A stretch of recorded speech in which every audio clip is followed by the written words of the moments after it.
Chapter 100. Everyone was shocked by the black shadow that came out of nowhere. They looked over immediately. They saw a tall, hunky middle-aged man in armor standing before them. The man's hair was messy, and his face was shriveled.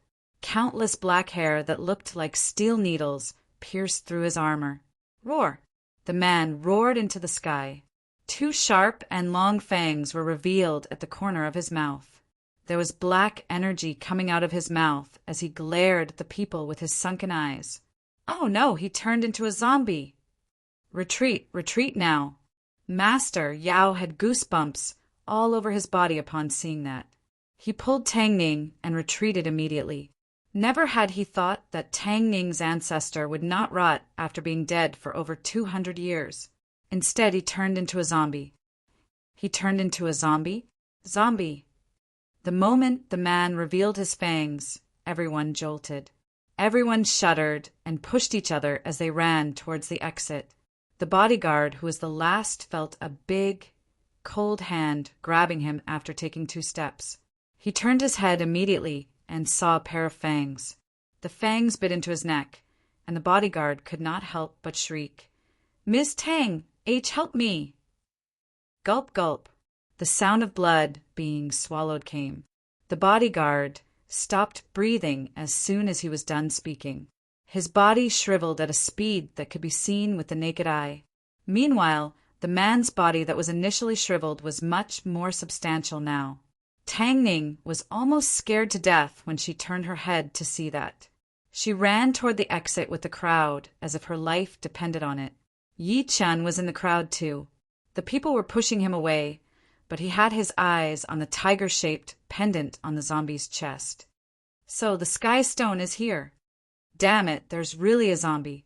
Run, run now.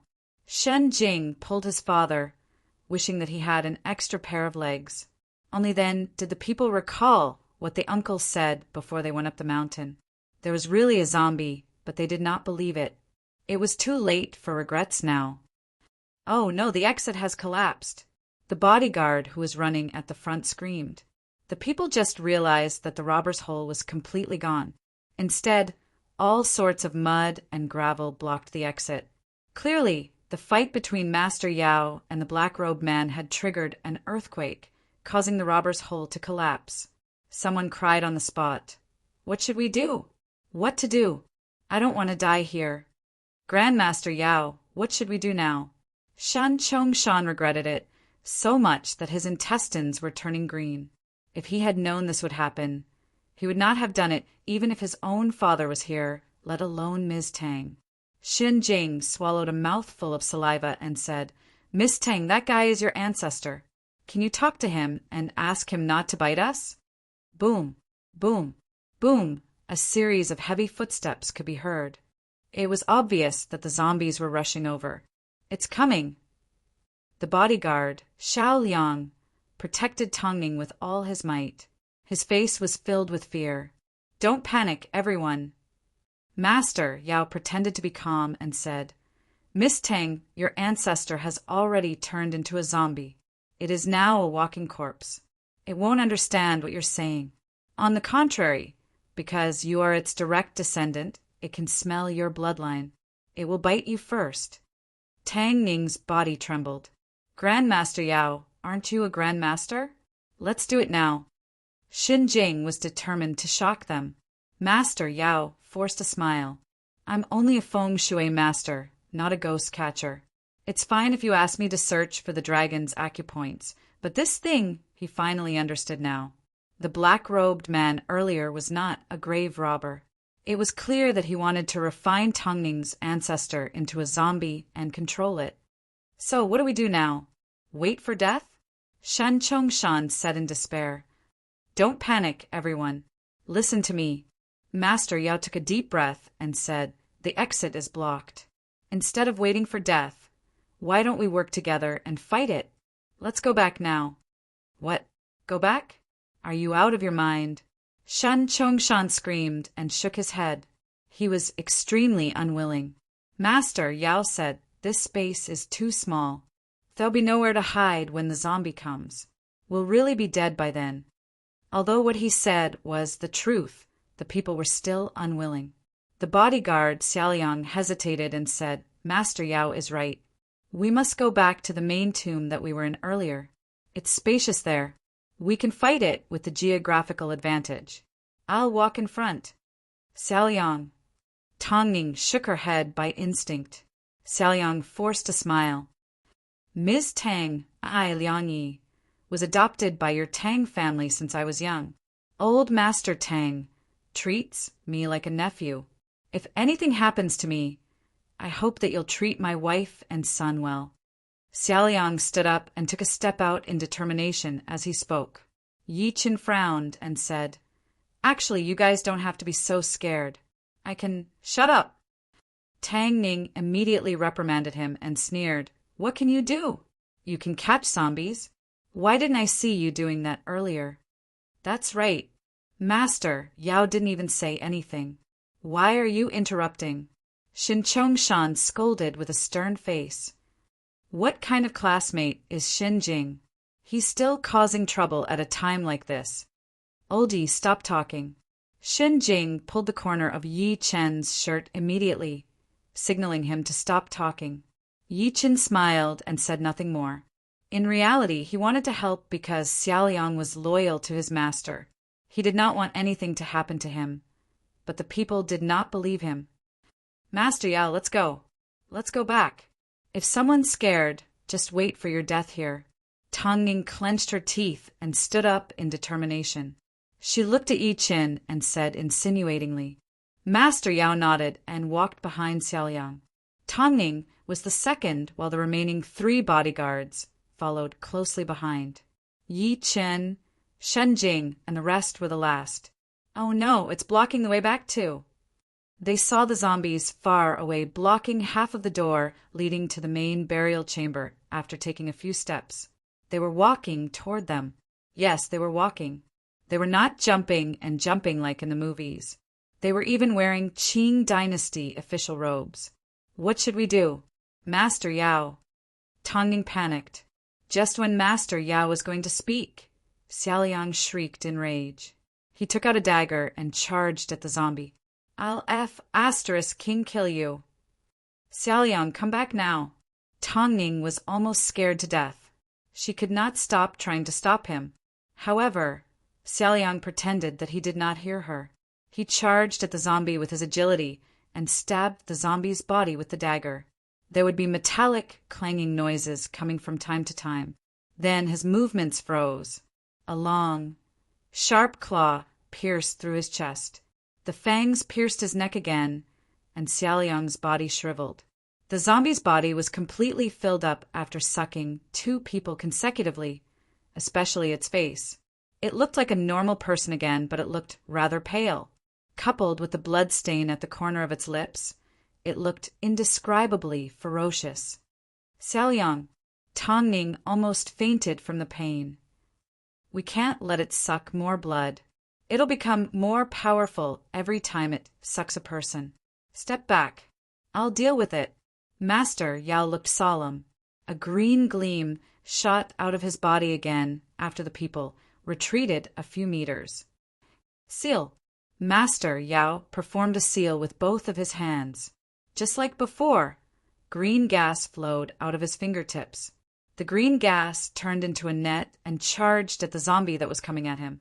The zombie swung its claw and crushed the green gas. Before Master Yao could react, it leaped and arrived before Master Yao. It clawed at Master Yao's arm. Its long nails pierced deep into Master Yao's right arm. Master Yao shrieked in devastation. He broke his right arm with a ruthless expression and rolled a few steps back. Blood kept spurting out of his broken arm. I'm useless. I've let the zombie do this. Ms. Tang, it's all my fault. Master Yao had despair written all over his face. If he did not ask Tongning to bring them to the ancestral grave, this would not have happened. Now, not only had 2 people died, but he had also lost an arm. Now, it seemed that they were dead for sure. Oh no, oh no. We're all doomed now. We're all going to die here. Shen Chongshan protected Xinjing tightly while his lips could not stop trembling. Tears rolled down the corner of Tang Ning's eyes as she looked at Xiaoliang's shriveled body. She then closed her beautiful eyes in despair. At that moment, an extremely young voice was heard. "Dad, please save them." Chapter 101. "Dad, please save them." That crisp voice rang out again. The people turned their heads to look by instinct. They saw Meng Meng, who was in Yi Chen's embrace, gripping the corner of Yi Chen's shirt tightly. She had a pleading look on her face, while her long eyelashes fluttered.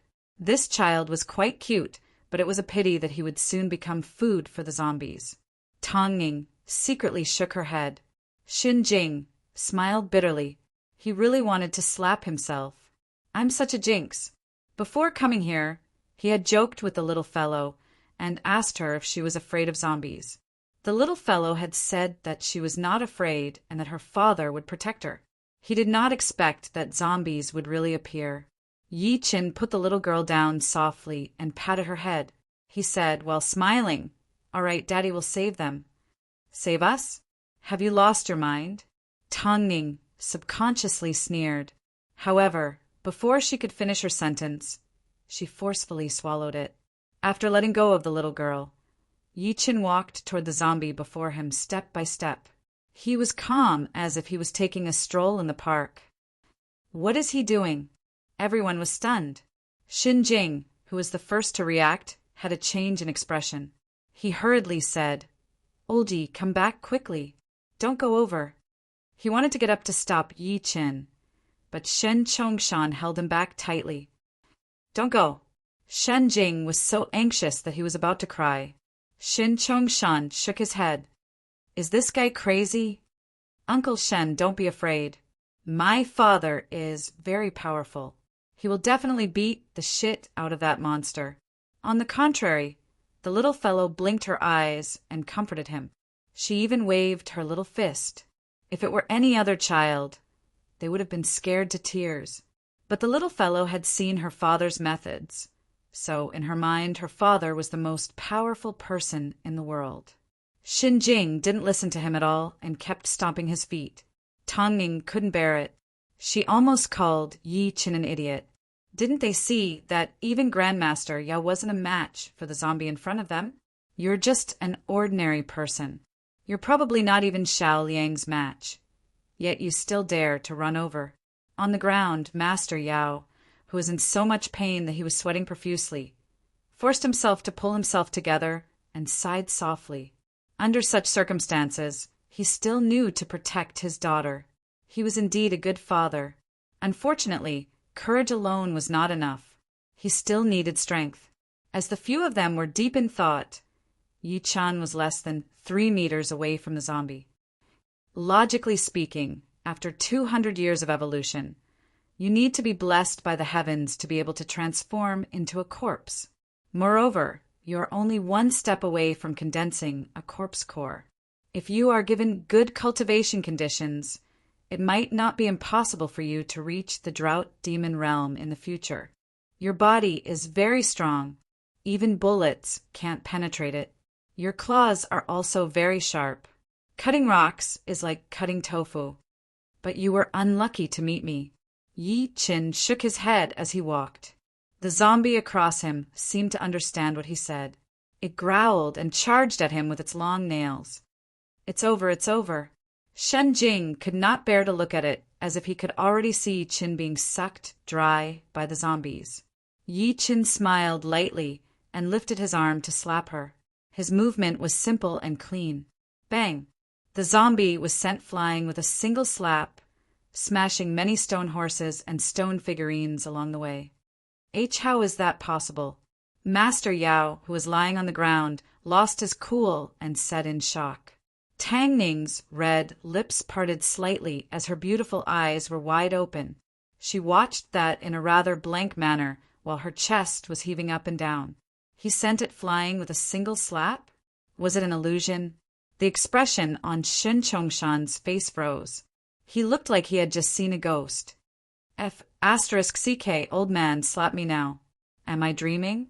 Shen Jing opened his eyes immediately upon hearing the noise and could not help but curse. Shen Chongshan slapped him hard without hesitation. Shin Jing was grimacing from the pain. It hurts. I'm not dreaming. Everyone was shocked by Yi Chen's slap. Only Meng Meng, the little girl, was clapping her hands while blushing. Daddy is so powerful. Daddy hit it. The little girl scoffed when she saw everyone's disbelief. She said proudly, I've told you that my daddy is very powerful. Do you guys believe me now?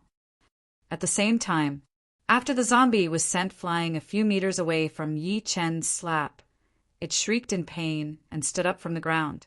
The people then noticed that there were many cracks on its body. Even one of the zombie's teeth was broken. Tough skin and tough flesh, huh?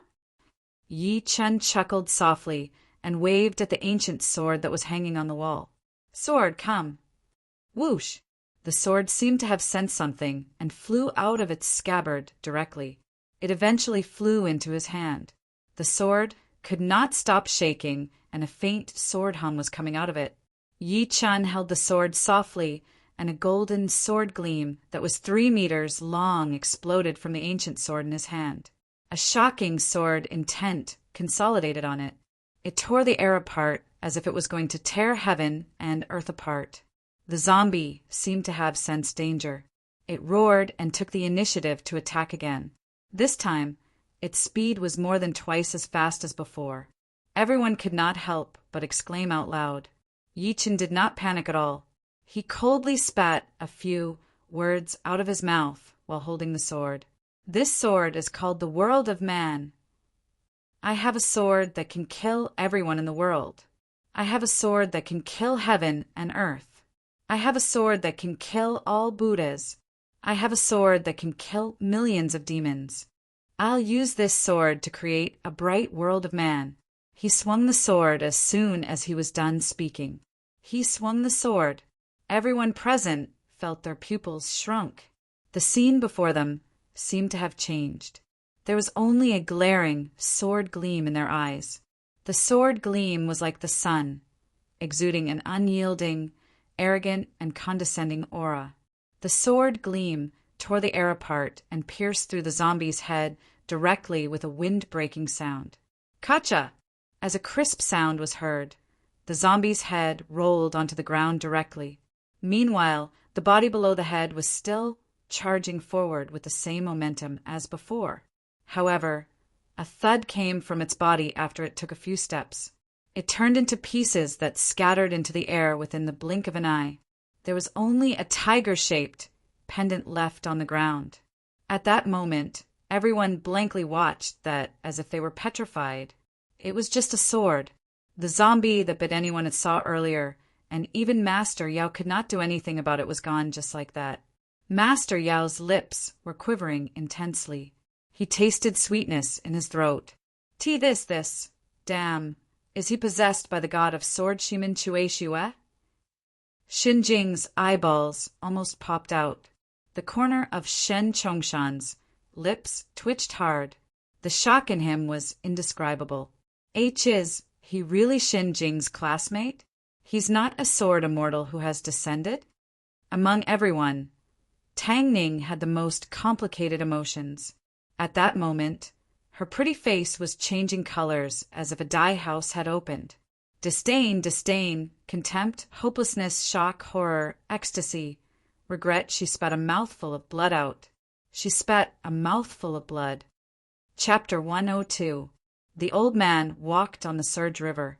All the tourists by the river watched that blankly. Yi Wen and Olan were among them. Everyone only saw the old man's face clearly when he got closer. It was an old man in traditional attire who looked to be in his 60s or 70s. He stood with his arms behind his back. He looked a little hunched and old, but the aura he exuded was terrifying, as if it was going to destroy everything. At that moment, the people heard the sound of brakes coming from behind. They turned their heads to look and saw tens of cars parked on the road by the river. They formed a long queue. As the car doors opened, up to 100 men in suits walked out of the cars. The leader was a bald hunk. Everyone walked toward the river at the same time. Nobody dared to call out as they were anxious. The bald hunk led the people to the river. He bowed and clasped his fists at the old man who was walking on the river. "Greetings, Master Yuan." "Greetings, Master Yuan." The tens of people behind him bowed and clasped their fists at the same time. They spoke in unison and looked extremely serious. The old man leaped up and took the last step on the river. Finally, he stood by the river and smiled with his hands behind his back. "Xiao Feng, it's very thoughtful of you to go through so much trouble to welcome this old man." The bald hunk snapped to attention and said immediately, "You're flattering me, Master Yuan. If not for you back then, I might have been dead." The old man nodded and glanced at the tourists around who were panicking. He said expressionlessly, "How's the thing that I asked you to find out?" "Master Yuan, the person who killed Brother Gu is called Yi Qin, also known as Master Yi. He's a local from Lin City. He's 30 years old, and his parents are still alive. He has a daughter," the bald hunk said respectfully. "This man disappeared mysteriously 5 years ago and has only returned over a month ago. Not only does he possess shocking abilities, but he's also very close to the local tyrant, Lin Tai, and the wealthy Gu family." Nobody noticed that Yi Chen and Olan, who were far away, had a change of expression when they heard the name Yi Chen. The old man frowned, seeming to be a little upset. "I don't want to know that. I just want to know where he is. This Master Yi isn't in Lin City at the moment. I've sent people to find out." The bald hunk wiped a sweat and said carefully, "Master Yuan, do you think he ran away because he knew that you're coming?" "He ran away." The old man's expression turned grim as if he was disappointed. "Get the Gu family to tell this person that I, Yuan Bupo, am here. We'll see who's better and who's dead on the Surge River in 3 days. Otherwise, this old man doesn't mind personally entering the city and using the blood of his family to pay tribute to the souls of my 2 disciples." "Yes," the bald man responded and said with some fear, "But Master Yuan, what if the Gu clan helps him?" "Gu family?" The old man smirked in disdain with his arms behind his back. "The Gu family wouldn't dare to do that. Even if the Martial Alliance's masters were to attack, I, Yuan Bupo, wouldn't be afraid, let alone the Gu family." 20 years, a whole 20 years. 20 years ago, he was already at the innate stage, a martial Tao grandmaster who stood at the peak of China. He was one of the Eastern Superior, Western Overlord, Southern Killer, Northern Devil, and Zhongwen Sword. However, he was chased by a farmer carrying a hoe for 3 days and 3 nights. In the end, he had no choice but to hide in the Sherwan Mountains. For 20 years, as long as he went down the mountain, the farmer's hoe would appear. "It seems like the world has forgotten about me, Yuan Bupo." "Forget it. I'll use Master Ye's blood to prove to the world when I go down the mountain this time. My name, Southern Killer Yuan, hasn't dimmed over time even though I've been hiding for 20 years. And that farmer from back then, that hoe is despicable. I'll find you sooner or later." The old man stood against the wind, exuding a terrifying pressure from his body. The river behind him seemed to be boiling, causing the bald man and the rest to kneel on the ground. Yi Wen and Olan only regained their freedom after the old man and the rest got into the car and left. Yi Wen took a deep breath in. "Sister Olan, did you hear who they were talking about?" "I'm not sure." Olan clenched her fists and stammered. "Yi Chen." So, the person these people were looking for was Mr. Yi, and that old man could walk on the river. "Mr. Yi. Oh, Mr. Yi, what exactly did you do?" Yi Wen hesitated and subsequently clenched her teeth softly. "No, I must inform my cousin and ask him to run. Sister Olan, you should go back. This has nothing to do with you." She turned around and ran home without waiting for Olan's response. She was panicking. She had missed it many times. She could not afford to be wrong this time. "Wait, Wen. I'll go with you." Olan took a deep breath and followed her immediately. At the same time at the Gu residence, Gu Ying and Old Master Gu were sitting across each other. The old master's face was grim, and there was anxiety between his brows. "Grandpa, what exactly happened?" Gu Yingying asked in confusion. In her memory, she had never seen her grandpa lose his composure like today. "That person is here," the old master sighed. Gu Yingying was even more confused now. "Who? Why are you so nervous?" The old master spat a few words out of his mouth in an extremely heavy tone. "The Tiannan #1 Yuan Bupo." "What?" Gu Yingying's expression changed too. She inhaled sharply. "He's the only martial Tao master in the 3 Tiannan provinces?" "That's right." Lao Zi forced a smile. "I received an anonymous call earlier. The person said that Yuan Bupo is here, and he's here to avenge his disciple. He's challenging Master Yi to a battle on the Surge River in 3 days. We'll fight to the death." Yuan Bupo was an old martial Tao master who was famous 20 years ago. How could Mr. Yi be his match? "Grandpa, could it be a prank?" Gu Yingying said with a grim expression on her pretty face. The old master shook his head. "That's impossible. Not many people know who Yuan Bupo is. Even if they do, they wouldn't dare to joke around with a master. Moreover, Master Yi killed 2 of Yuan Bupo's disciples. Nobody would be able to sit still. So, what should we do now?" Gu Yingying got up and paced around the living room. She seemed to have thought of something. "Should we get Uncle Xiao from the municipal bureau to send the police to search for him? We'll capture Yuan Bupo before they fight." "Capture? How?" "Little girl, you've underestimated how terrifying a martial Tao master is." The old man laughed in exasperation. "The elites under your Uncle Xiao might be able to deal with ordinary people, but in the eyes of a martial Tao grandmaster, they can destroy hundreds of people with a single palm strike. Other than large caliber weapons and heavy artillery, nothing can hurt him." In reality, there was something that he did not say. Little Xiao would not be able to mess things up just for Yuan Bupo, and the higher-ups would not allow it. Chapter 103. In the Golden Capital Hotel in Ba County, Shun Chongshan, his son, Tang Ning, Master Yao, and the rest stood at the entrance. They would look into the hotel from time to time as if they were waiting for someone. The county chief, Shun Chongshan, was like an ant on a hot pan as he paced around. This caused the hotel staff to be extremely astonished. Holy **T. Forget the Ferrari parked at the entrance. Even the county chief came out to welcome them. "Who exactly is staying in our hotel?" At that moment, Xin Jing said angrily, "Old man, can you stop walking around before me? It made me dizzy." "Can I stop?" "Master, Yi hasn't come out yet."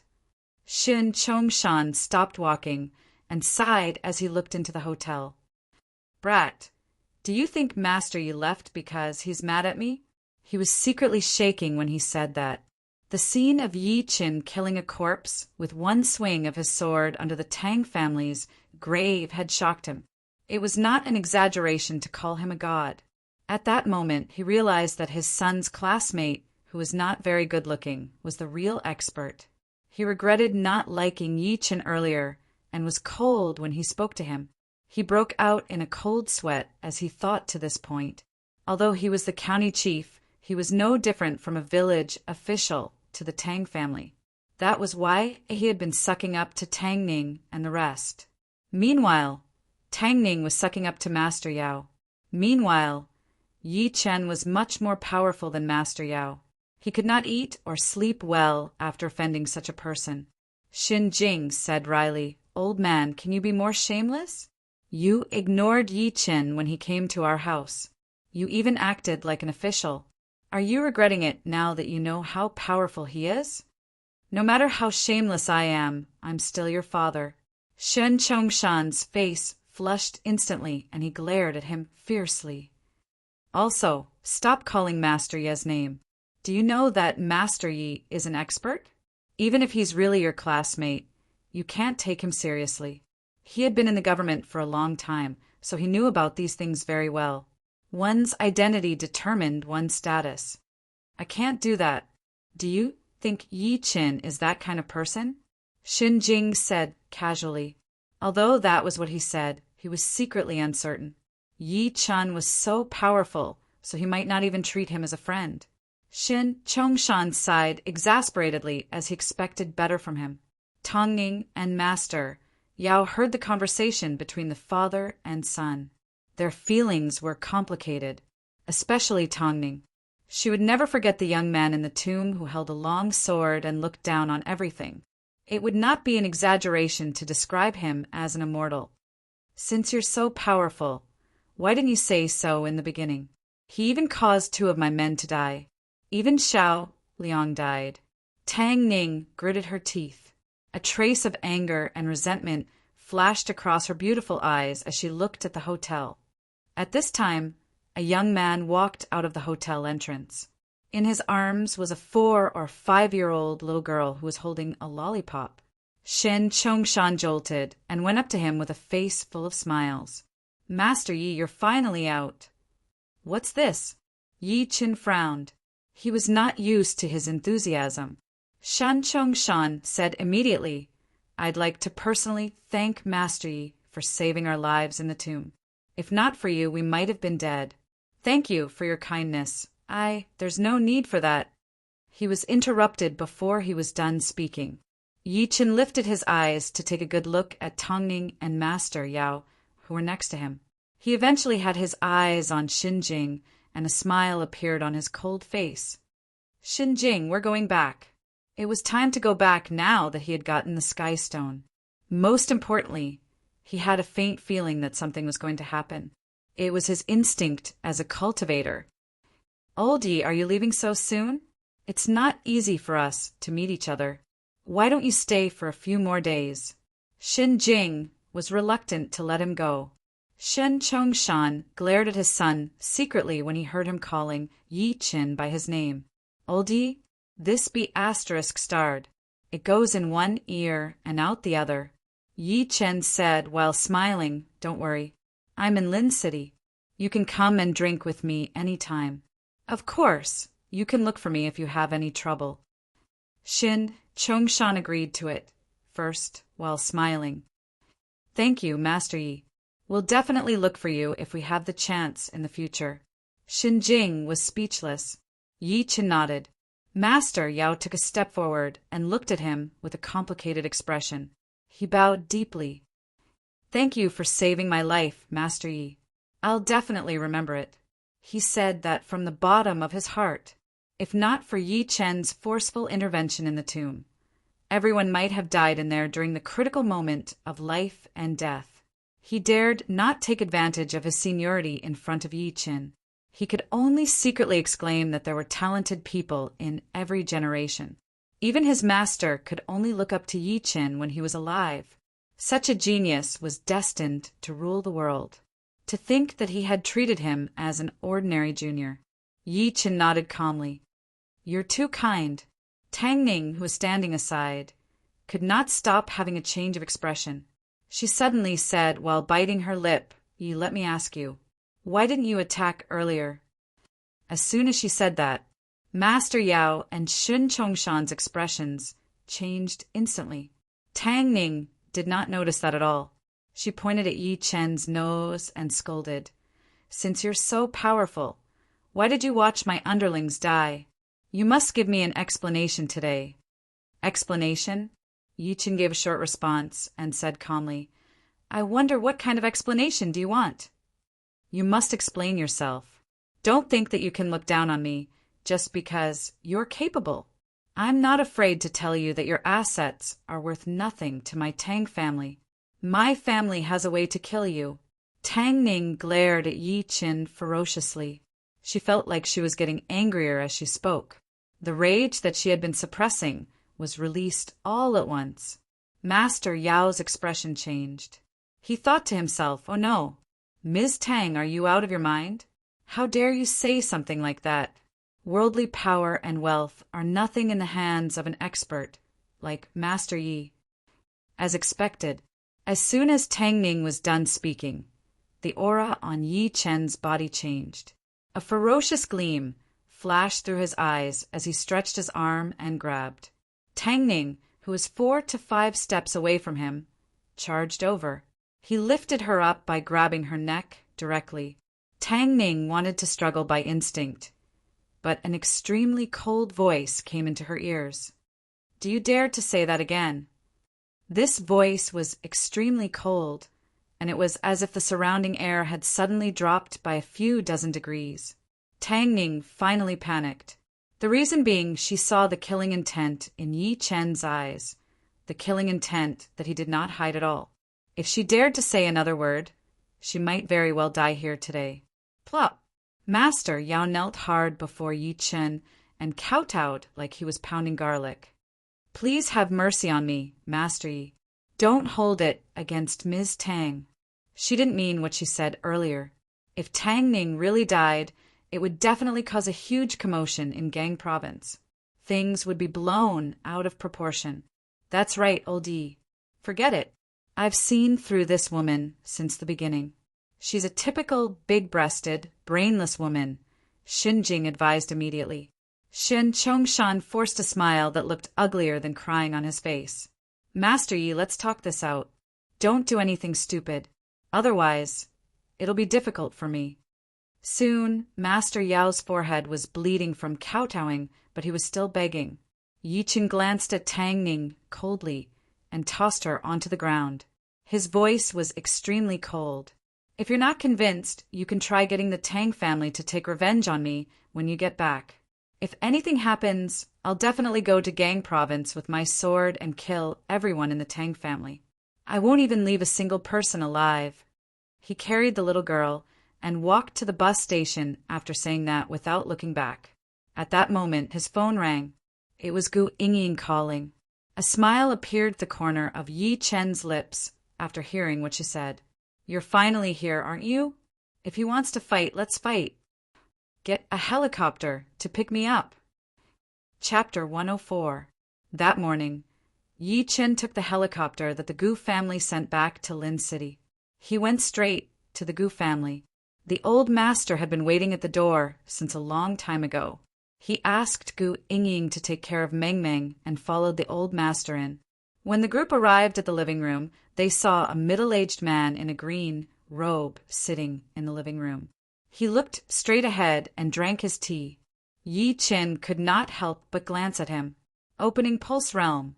This person was at the Illuminating Pulse Martial Dao Cultivation Base, just like Gu Fan, who had died in his hands. When did the Gu family have such a person? She seemed to have sensed his confusion. The old master smiled and introduced. "Grandmaster Yi, let me introduce you. This is Lu Tong, Hall Master Lu, the Hall Master of the Martial Alliance stationed in Tianan." "Hall Master Lu, this is Grandmaster Yi." Lu Tong only lifted his head after hearing that. He glanced at Yi Chen coldly with a cold expression. This is the so-called Grandmaster Yi? He did not have the slightest bit of cultivation on him. It seemed like the rumors about him in the outside world were too exaggerated. Yi Chen frowned. "The Martial Alliance." "Grandmaster Yi, the Martial Alliance is the Ancient Martial Arts Alliance. It's a civilian organization that belongs to ancient martial artists, but it's under the direct jurisdiction of the military," the old master explained. The Martial Alliance was above all the ancient martial arts practitioners. It was also an organization used by the military to stabilize the ancient martial arts practitioners. As long as it was something between the ancient martial arts practitioners, the Martial Alliance had the right to intervene. Yi Chen came to a realization. He then heard the old master say, "Master Yi, I believe you're aware of the situation. Now that Yuan Bupo is here on the river, he wants to fight you by name. Therefore, I can only get clan leader Lu out. I hope that he can mediate the situation." The old master's intention was simple. After all, Yuan Bupo was the Tianen #1 and a martial Dao master who had been famous for many years. It was impossible for Yi Chen to be his match. Since that was the case, he could only ask the Martial Alliance to intervene and try his best to avoid the battle. He believed that Yuan Bupo dared not disobey the Martial Alliance's order. After all, there were powerhouses in the Martial Alliance who were no weaker than him. At this point, The old master could not help but look at Lu Tong. Master Lu, now that Grandmaster Yi is back, how do you think we should handle this matter?" Lu Tong smirked. "This Master Yi has killed 2 of Yuan Bupo's disciples. It's a battle to the death. Moreover, Yuan Bupo has applied for a Martial Alliance life and death contract." "What? The Martial Alliance life and death contract?" The old master could not help but exclaim. "That's right. It's the Martial Alliance life and death agreement." Lu Tong nodded and said, "The so-called Martial Alliance life and death contract is specifically targeted at ancient martial artists. If the enmity between both parties cannot be resolved, they can sign their names on the Martial Alliance life and death contract. After that, life and death will be determined by fate. Even the military has tacitly agreed to it. What should we do now?" The old man's heart sank. Lu Tong squinted and took a good look at Yi Qin. He looked arrogant. "There are only 2 options before you now. The first is to accept Yuan Bupo's challenge and sign a life or death contract. The second is to reject him. You'll be fine as long as you don't leave the city." That was what he said. However, he was sneering in his heart. What an ignorant junior. He offended Yuan Bupo just because he was slightly capable. You have no idea that even the masters in the Martial Alliance are afraid of Yuan Bupo, let alone you. Moreover, why would the Martial Alliance offend Yuan Bupo for a junior like you? The old master asked worriedly. What if Yuan Bupo takes revenge on Master Ye's family if you reject him? That'll be the police's problem. Lu Tong said expressionlessly. If Yuan Bupo really attacks, he'll naturally be breaking the law. The police definitely won't sit back and do nothing. Meanwhile, the Martial Alliance will cooperate with the police to deal with him. Yi Chen grinned and enunciated word for word. Are you saying that the Martial Alliance will only intervene when something happens to my family? Of course. Lu Tong was a little impatient. Yi Chen said coldly, since that's the case, I can't accept the Martial Alliance's kindness. I'm a conservative person, so I think it's only safe if I kill the danger completely. Are you saying that you're accepting Yuan Bupo's challenge? Do you think you can do that? Lu Tong thought he had heard it wrong, so he proceeded to smile in disdain. Young man, let me give you a piece of advice. Run as far as you can. You can't imagine how terrifying Yuan Bupo is. Yi Chen said while smiling. Really? I don't think so. Since you're seeking death, I won't care anymore. Lu Tong's expression turned completely grim. He flung his sleeve and left.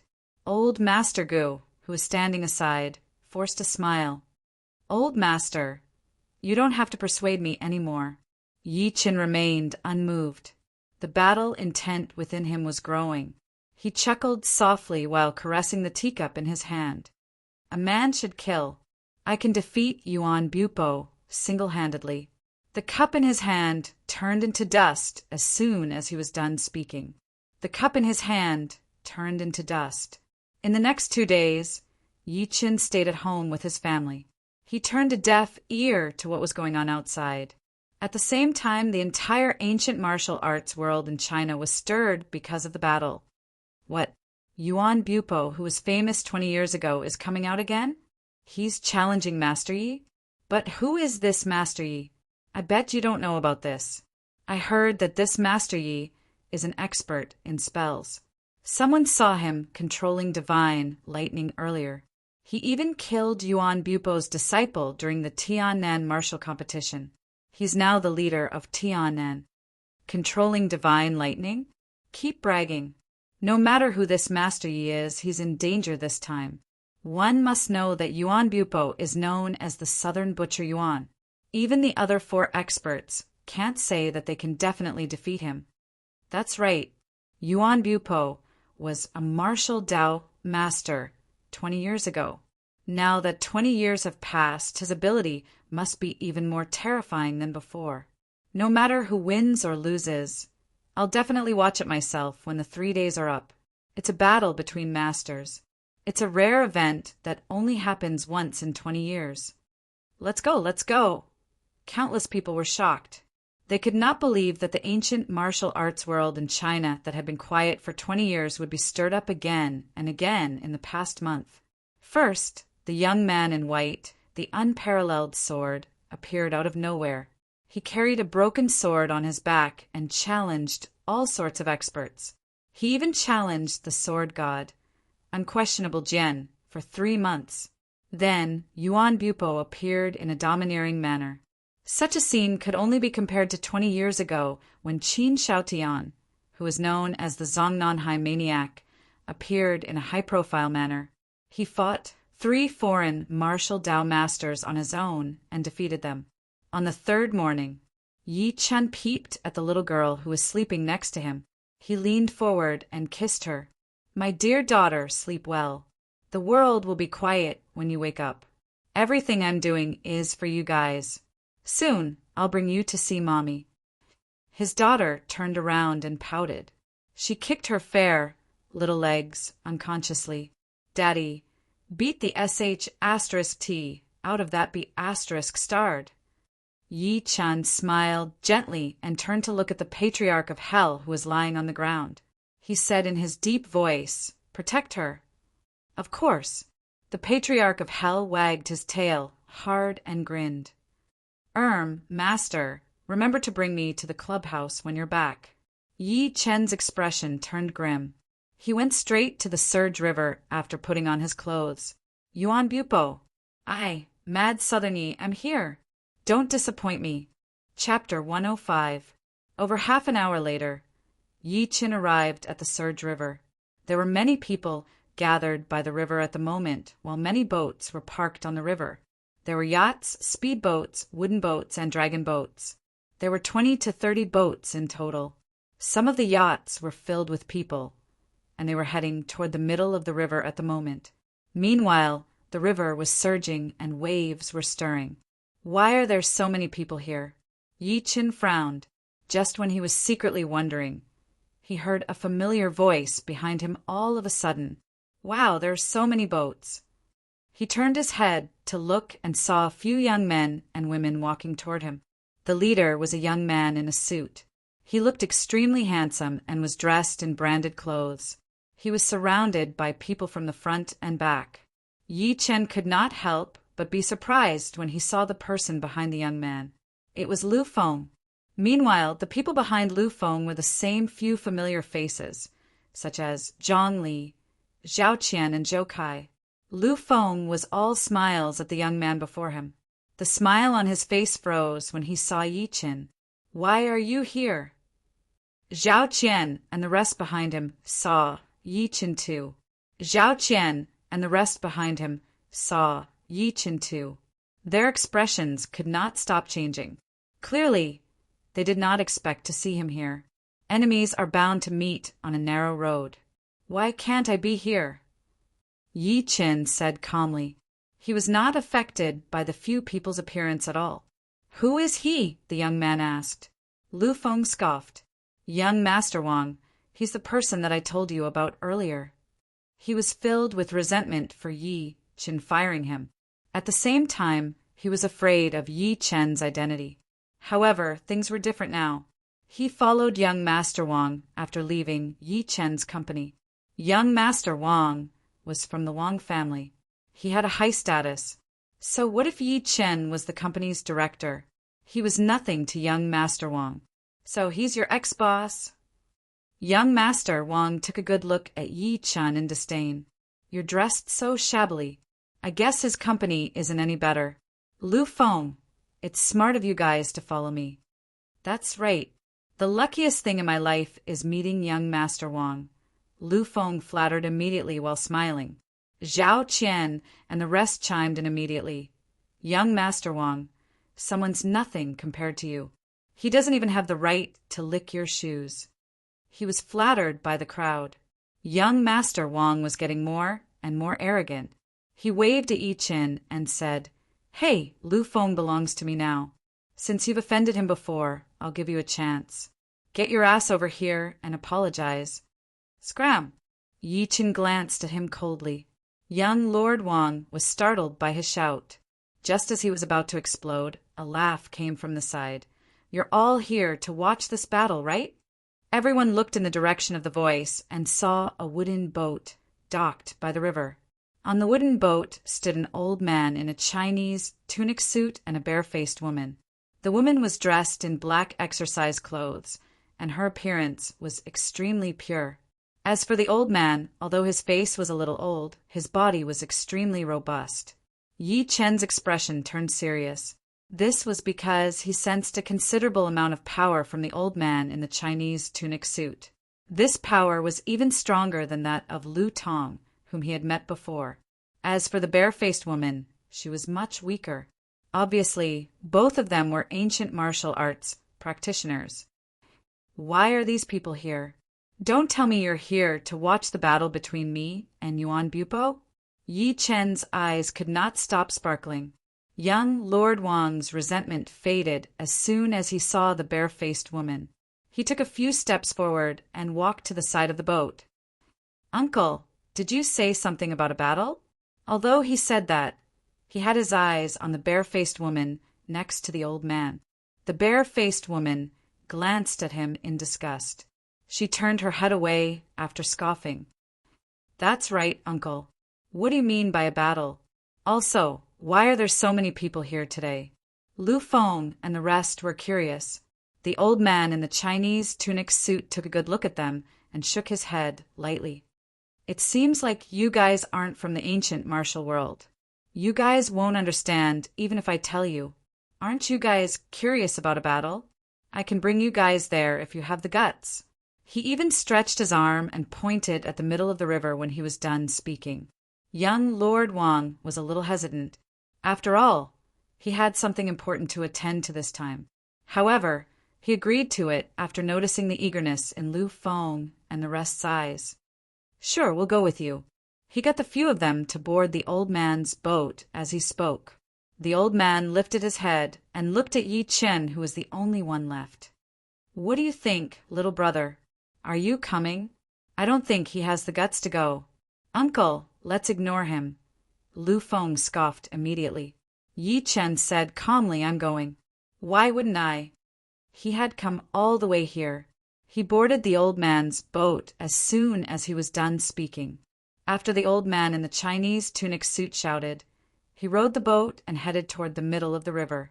He said, while smiling, "You guys don't have to call me uncle. I'm Yu Jucheng, and this is my granddaughter, Yu Susu." As the boat got closer to the middle of the river, the people noticed that there were more and more boats. It was like a market. Lu Feng could no longer hold back his curiosity.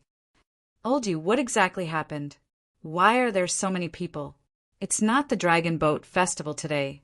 Yu Jucheng's face was flushed as he looked at the middle of the river. "Two martial Dao experts will fight to the death on the Surge River today. These people are here to watch the grand event that's hard to come by." "Martial Dao experts? Fight to the death?" Young Master Wang snickered out loud. "Old Yu, are you sure you haven't watched too many movies? This old man must be crazy. Could it be those martial Dao experts in novels?" Lu Feng held back his laughter as mockery filled his face. Yu Jucheng nodded. "Something like that.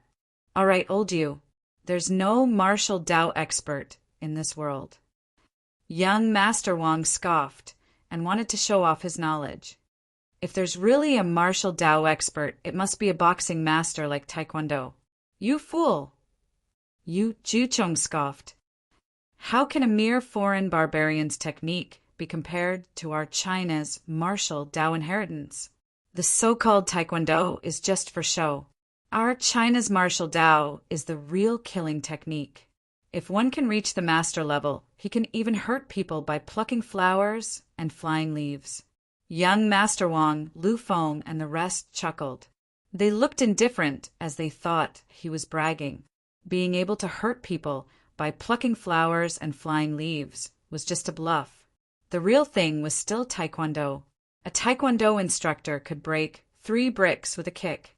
Yu Jucheng frowned and was going to speak when he seemed to sense their disbelief. "My grandpa is right." The innocent lady, Yu Susu, who had been quiet, spoke all of a sudden. A real martial Tao expert can even break steel with ease, let alone breaking stones. You guys don't believe me because you're too ignorant. You're saying it like you've seen it before.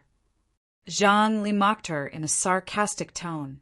The reason was that Lu Feng and young Master Wang had been staring at her ever since they boarded the boat. Yu Susu chuckled. She hesitated for a moment and jumped into the river directly from the boat in front of the people. Just when the people thought she was taking things too hard and were going to comfort her, their expressions froze. After Yu Susu jumped into the river, she did not sink into the water as the people expected. Instead, she tapped the ground with the tip of her toes and leaped more than 3 meters away. When her feet landed on the ground, she leaped again gently and leaped more than 3 meters away. Everyone's eyes widened in an instant, and their expressions were filled with horror. Chapter 106. Everyone's eyes were filled with shock. Yusu's body was as light as a swallow. She leaped a few feet above the river as if she was walking on flat ground. She didn't fall into the water at all. After Yususu returned to the boat, she shouted and punched the river. With a loud sound, the river instantly exploded, setting off a huge wave. For a moment, the ship was eerily quiet. Everyone widened their eyes in disbelief. The scene just now was no different from a fantasy novel, but they had seen it with their own eyes. Yi Chen was the only one who remained calm. He was not surprised by all of that. Young Master Wang and Lu Feng shrunk their necks after they came back to their senses. This time, they did not dare to stare at her lustfully. If they had angered her, the consequences of that punch would have been unthinkable. Yu Susu saw everyone's expressions, and her beautiful eyes were mixed with disdain. What do you think? Now you finally believe my grandfather's words, right? A bunch of frogs at the bottom of a well. Being able to see me and my grandfather today is the luckiest thing that has ever happened to you. Her pretty face could not help but turn grim when she glanced at Yi Chen. The reason being, Yi Chen was not shocked at all. Instead, he looked like he was not interested at all. This made Yu Susu, who wanted to show off, feel as uncomfortable as having a fishbone stuck in her throat. Susu, the move you used to hit the river with your chi was very good. Yu Juchong looked at Yu Susu kindly and said, while smiling, you should be able to step into internal energy within 3 months. But I still can't compare to Grandpa. Yu Susu smiled again and looked at the people in disdain. She had her eyes on Yi Chen and said proudly, what I did earlier was just a small trick. My grandpa is an expert. I couldn't even survive 1 attack from him. He used to be, cough, cough, cough. Yu Jiucheng immediately coughed. Yu Susu stopped talking and said proudly, in short, this world is beyond your imagination. Don't think that it doesn't exist just because you haven't seen it. That only shows that you have shallow knowledge. His voice fell. Everyone looked at Yu Jiucheng and was shocked again. They initially thought Yu Jiucheng was just an old man who knew he was an expert. Young Master Wang rolled his eyes and said with a fawning expression, Yuelao, do you still accept disciples? What do you think of me? That's right, old Yu. Do you need a housekeeper to do the laundry, cook, and make the bed? Zhao Qian and Zhang Li swarmed to Yu Jiucheng's side and fawned over him. Yu Susu snorted disdainfully. Hold it right there. You guys have missed the best age to practice martial arts. Don't bring this up again.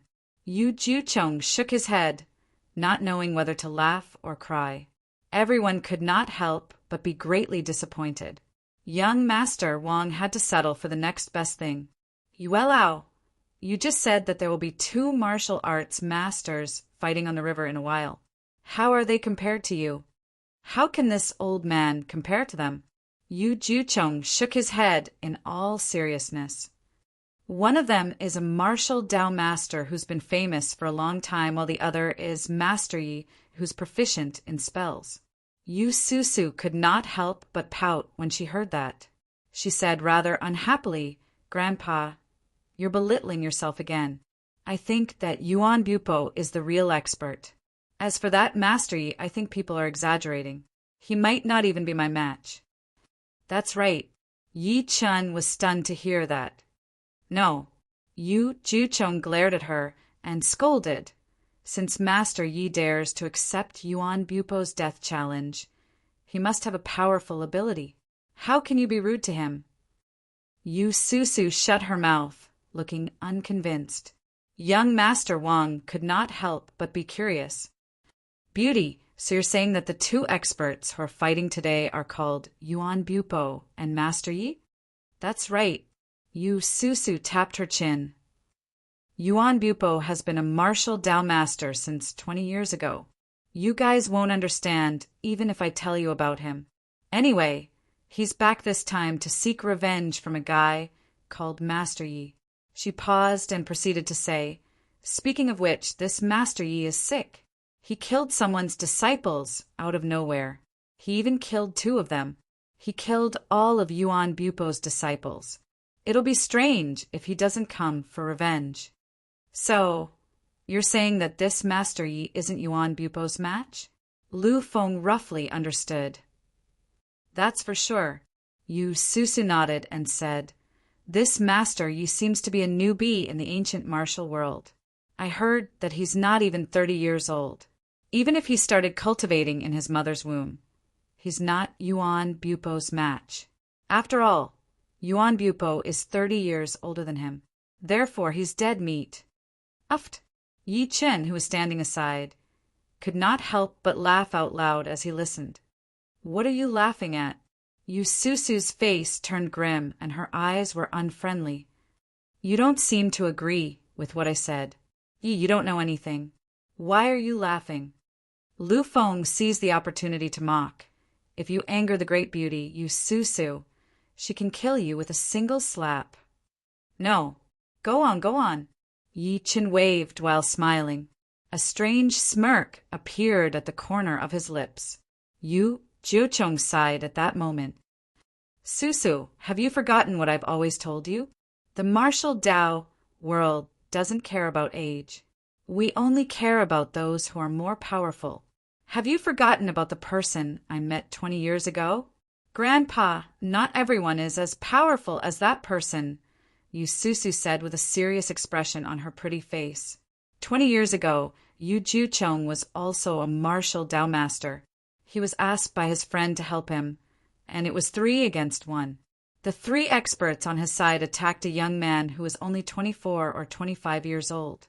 In the end, 2 of them died and 1 was injured. Yu Jiuchong was lucky enough to survive. Although that was the case, his cultivation level dropped. He had yet to recover after spending 20 years. Yu Jiuchong sighed and said nothing more.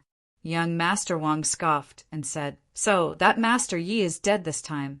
He killed someone's disciple just because he's powerful. He deserves to die. He deserves it. That's right, but it has nothing to do with us. Let's just watch the show quietly, Lu Feng agreed. They did not notice that Yi Chen looked shocked. The fight had not even begun, so why did they think that they were dead? Just when they were talking, they heard the sound of water splashing behind them. They turned their heads immediately. They saw a man wearing a felt hat and holding a bamboo stick. He was running toward the middle of the river as if he was flying. Another, middle-aged man in green had his arms behind his back. He was stepping on a wooden board, and the board was moving at a high speed. The people could not help but be stunned. Oh my God, the one in the hat can run on the water. Won't he fall? And the one who's stepping on the board. I can't believe that the board can take his weight. Moreover, it can move on its own without any external force. That's right. It's like there's an engine on it. Young Master Wang and the rest had their eyes wide open as they watched everything in disbelief. They felt like their world had collapsed completely. Even Yu Susu, who was extremely arrogant earlier, could not help but reveal a yearning expression. The people exclaimed along the way. They felt like they had entered an unknown world. Soon, Yu Jiuchong rowed the wooden boat to the middle of the river. When he looked over, he saw all of the boats forming a circle. There were many people standing on the boats. There were men and women, old and young. Meanwhile, there was an empty space of hundreds of meters in the middle. An old man in traditional attire stood in the middle with his arms behind his back. His feet were on the water, and he stood proudly on the river. The old man closed his eyes slightly as if he was resting. He did not care about anything that was happening around him. At that moment, countless burning eyes looked at the old man. He's Yuan Bupo. I can't believe that his aura is getting more and more terrifying after 20 years. After this battle, Yuan Bupo's reputation will definitely surpass the other four experts, someone exclaimed. Young Master Wang, Lu Feng, and the rest were so shocked that they could not speak. Their eyeballs almost popped out. After Yu Jucheng stopped the boat, he looked at the old man in the middle of the river with a grim expression. He said in his deep voice, he's Yuan Bupo. He's like a god. I've decided that I'll be his disciple no matter what, young Master Wang said with respect and admiration written all over his face. Lu Feng and the rest were not any better. Yu Susu scoffed. Be his disciple? Stop dreaming. Don't talk nonsense if you don't want to die, and don't take photos with your phones. Yi Qin squinted slightly as he looked at the old man. A powerful battle intent surged within him. So, he's Yuan Bupo? Great, he's quite capable. At the same time, Yuan Bupo, who was in the middle of the river, seemed to have sensed something. He opened his eyes and glanced through the entire river with his eagle-like eyes. His voice was as loud as a bell. Master Yi, show yourself now since you're here. I've been waiting for you. Chapter 107. As soon as Yuan Bupo was done speaking, the entire surface of the river instantly boiled, and the deep sound waves shook the river water, causing it to roar repeatedly. What? Did Grandmaster Yi really come? Where is he? Why didn't I see it? Isn't this Grandmaster Yi a little too mysterious? I haven't even seen his shadow until now. Countless people exclaimed one after another as they looked around with widened eyes. Those youths who looked less than 30 years old had become the main targets of interrogation. It was rumored that Grandmaster Yi was less than 30 years old, so it was very likely that he was among these young people. For a moment, the expressions of many young men changed. They were deeply afraid that they would be regarded as the so-called Master Yi. On the ship where Yi Chun was, Yu Jucheng lowered his voice and said in all seriousness, That Master Yi should be coming out soon. Remember, don't talk and don't take photos or videos either. A master's aura is very powerful. Once you sense it, the consequences will be unimaginable.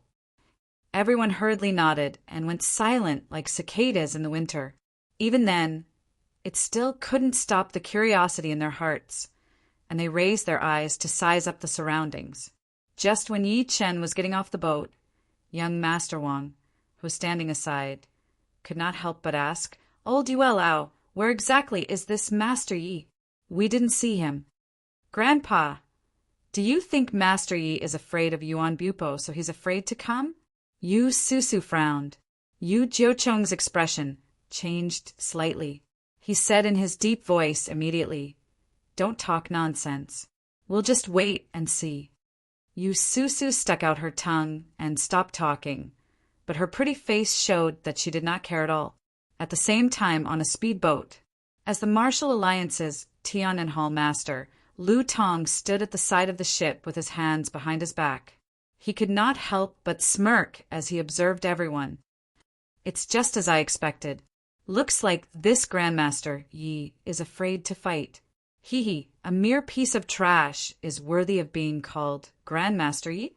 In the middle of the river, Yuan Bupo glanced through the crowd with a pair of sharp eyes and spoke again. Master Yi, I know you're here.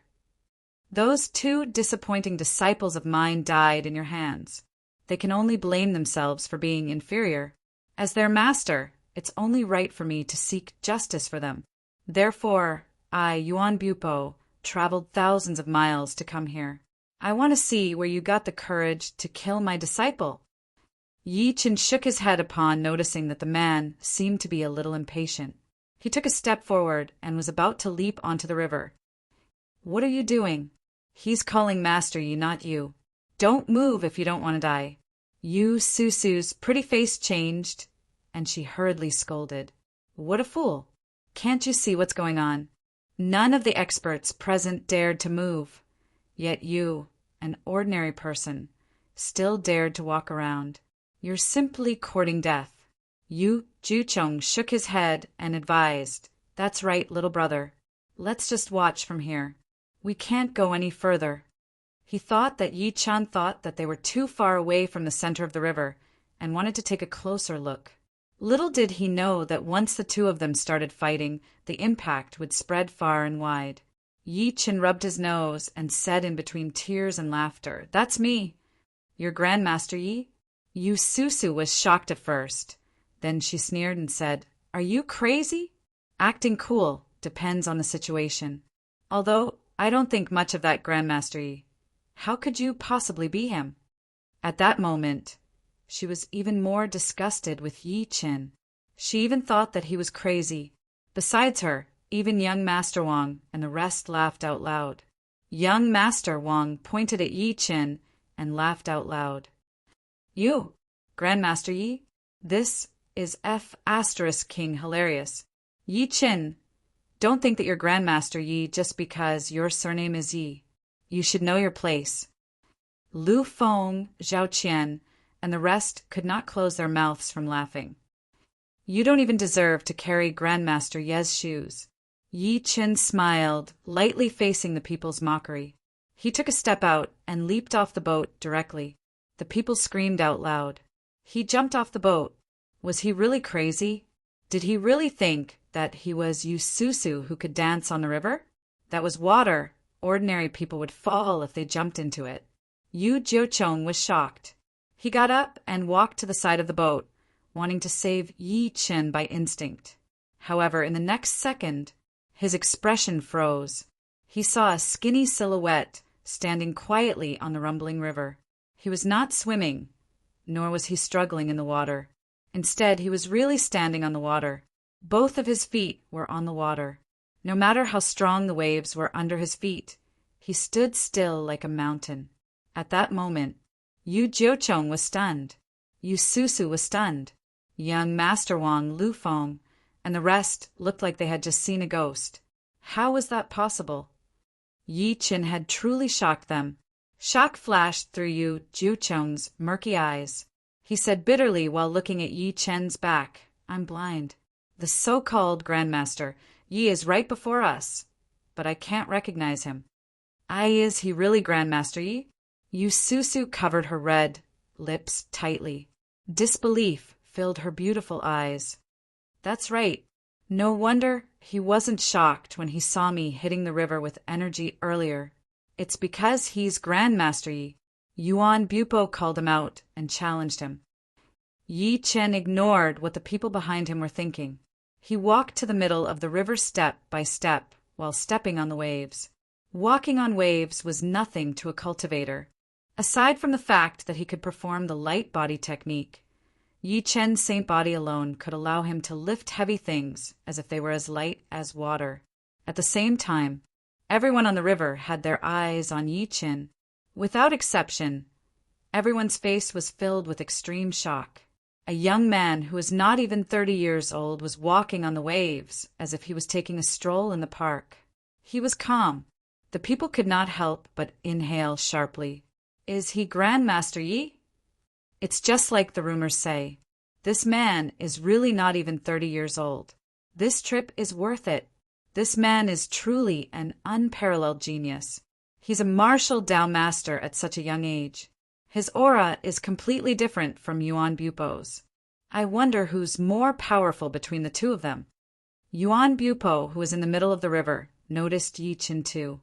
His eyes focused as shock flashed through his old face. Yi Chen was just too young.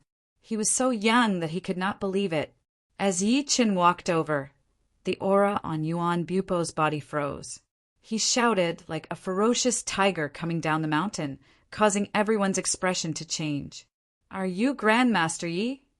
The sea breeze blew at Yi Chen's face, fluttering his clothes. However, he did not move at all. His rather skinny silhouette stood proudly between heaven and earth. Yi Chen smiled calmly. His extremely cold voice came, and everyone heard it without missing a word. Yuan Bupo, your two useless disciples offended me. They deserve to die. I knew you'd come for revenge. I've been waiting for this day for a long time. So I came here to send you and your disciples to reunite in hell. Chapter 108. Just when Yi Chen was done speaking. On the other side, Yu Susu's pupils shrunk slightly. She could not help but ask, Grandpa, why do you think Master Yi blocked his way as soon as he spoke? It's a battle of life and death, after all. Shouldn't he talk nicely? Silly girl, you don't understand. Yu Jucheng shook his head. All powerhouses have their dignity. A master can't be humiliated. Since Yuan Bupo invited Master Yi to fight on the river, he's prepared to fight to the death since the beginning. He paused and continued. On the other hand, Master Yi killing Yuan Bupo's disciple is equivalent to slapping Yuan Bupo's face. It's impossible for Yuan Bupo to pretend that he doesn't know anything. Otherwise, it'll affect his Tao heart. No matter if it's official or personal, only one of them can live. Yu Susu nodded and looked at Yi Chen with her beautiful eyes. Although I have to admit that you're pretty capable, you're too arrogant. You don't know that being too stubborn is easy to break. You can't imagine how terrifying Yuan Bupo is. Lu Feng, who was standing aside, asked after finally accepting the reality, Old Yu, who do you think will survive today? Of course, he wanted Yi Chen to die. Do you even need to ask? Of course, it's Yuan Bupo, Yu Susu said without even thinking about it. Yu Jucheng said in his deep voice, It's hard to say. It's 50-50. A veteran master and a new master. We'll only know after they fight. In reality, even he did not have high hopes for Yi Chen. Just like what his granddaughter, Yu Susu, said earlier, not everyone was like the young man who injured him 20 years ago. Aside from fighting 3 people alone, he even killed 2 of them and almost killed the last one. In a limo by the river, old Master Gu and Gu Inying stared at the computer without blinking. It was Yi Chen facing Yuan Bupo's screen. Gu Inying clenched her fists tightly. Grandpa, what do you think, Master Yi? What if he loses? The old master fell into silence for a few seconds and said with his lips moving slightly, If Master Yi loses, our family can only guarantee his family a lifetime of wealth. At the same time, as soon as Yi Chen was done speaking, everyone's expression changed. This Master Yi is extraordinarily arrogant. Not only is he not afraid of Yuan Bupo, a master who's been famous for many years, but he even dares to say something like that.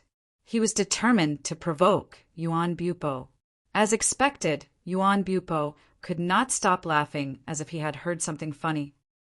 You're so young, but you're quite arrogant. Forget it.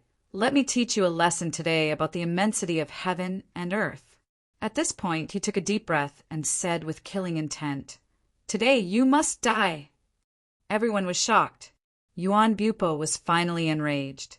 The ferocious tiger that had been silent for 20 years was finally enraged. Yi Chen, on the other hand, looked calm as usual. He touched a ring on his finger and smiled lightly. That's exactly what I was thinking. Today we'll decide who's stronger and who's weaker, and we'll fight to the death. As soon as these words came out, an astonishing aura erupted from his body. It was like a divine sword that had left its scabbard and was about to destroy the stars. Their auras instantly clashed. As their auras collided, the river water beneath everyone's feet surged even more violently. Many people who were nearby could not help but let out a groan when they felt this aura. They hurriedly retreated more than 10 meters away with a horrified expression on their faces. They didn't expect the 2 of them to be so strong. Just their aura alone was unbearable. Die for me! As Yuan Bupo shouted, explosions came from the river next to him. A wave that was over 30 meters tall was stirred all of a sudden. Countless splashes gathered in the air and charged at Yi Chen at high speed, like a giant dragon with a terrifying impact and aura. Is that chi manipulation? Someone inhaled sharply as shock filled his face. Yuan Bupo's attack was equivalent to injecting true energy into the wave. It contained immense power, not to mention a person. Even a wall would collapse under the impact of the waves. On the other side, Yu Susu's chest was heaving up and down. Her pretty face was pale. She finally witnessed how terrifying a martial Tao master was today. Meanwhile, Yu Juchong had his eyes glued to the water dragon that was charging at him. He shook his head by instinct and sighed at his own inferiority. Even when he was at his peak back then, he couldn't have done it. Can Master Yi handle it? Apart from being shocked, the people could not help but look at Yi Qin. They seemed to want to know how he would handle it. At that moment, everyone held their breaths. They did not want to miss any detail. It's just a child's play. Yi Qin chuckled softly. He did not panic at all. Instead, he extended a finger slowly without any fancy movement. Gasp! The entire river was in an uproar. Is he out of his mind? How can he handle it with a finger? Someone exclaimed. Yuan Bupo grinned. That's like throwing an egg at a rock. However, what happened next shocked the people. They saw the wave stop midair as soon as Yi Chen's finger touched it. It stopped moving. Explode! Yi Chen scoffed. The water wave, which was over 100 feet high, exploded and turned into rain that rained down in all directions. Many of the rainwater smashed onto a speedboat, creating numerous small holes in it. Lutong's eyes were blank as he looked at the boat board that looked like a sieve under his feet. He gulped. How is that possible? The smile on Yuan Bupo's face froze. Subsequently, disbelief appeared on his face. One must know that the wave earlier contained 50% of his power.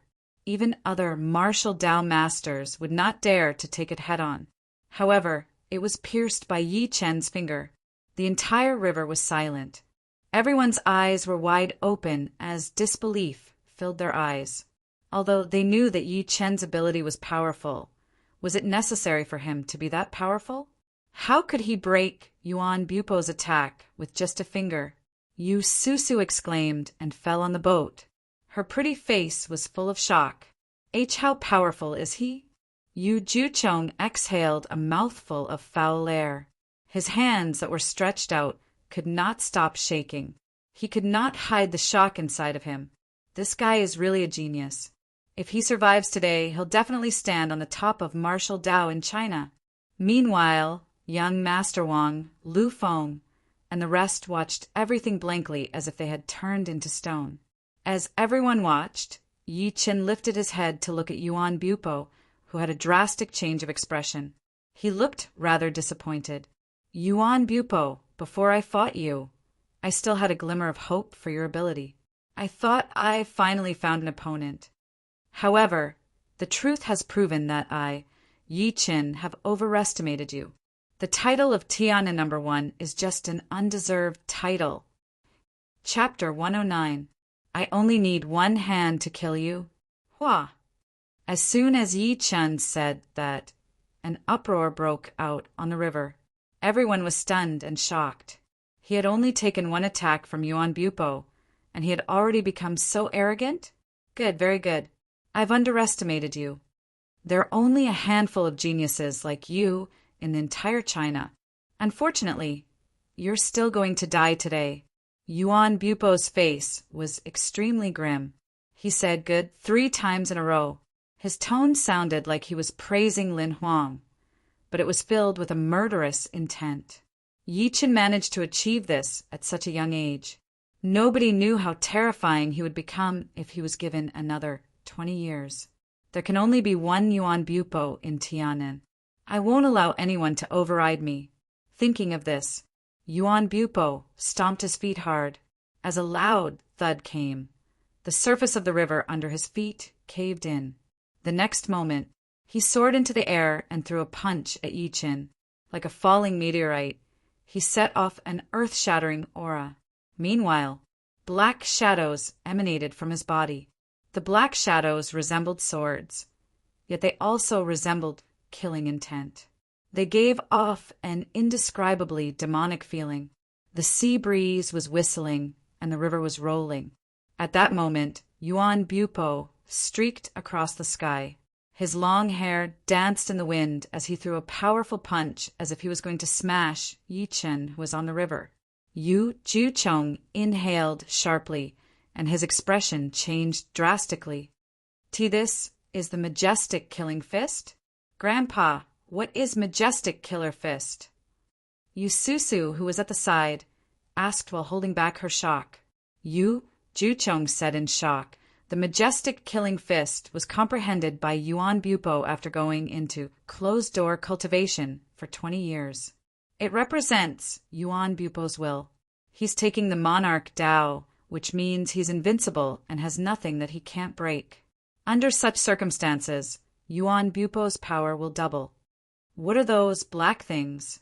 Young Master Wang asked with a look of fear. That's the materialized fist intent of the majestic killing fist.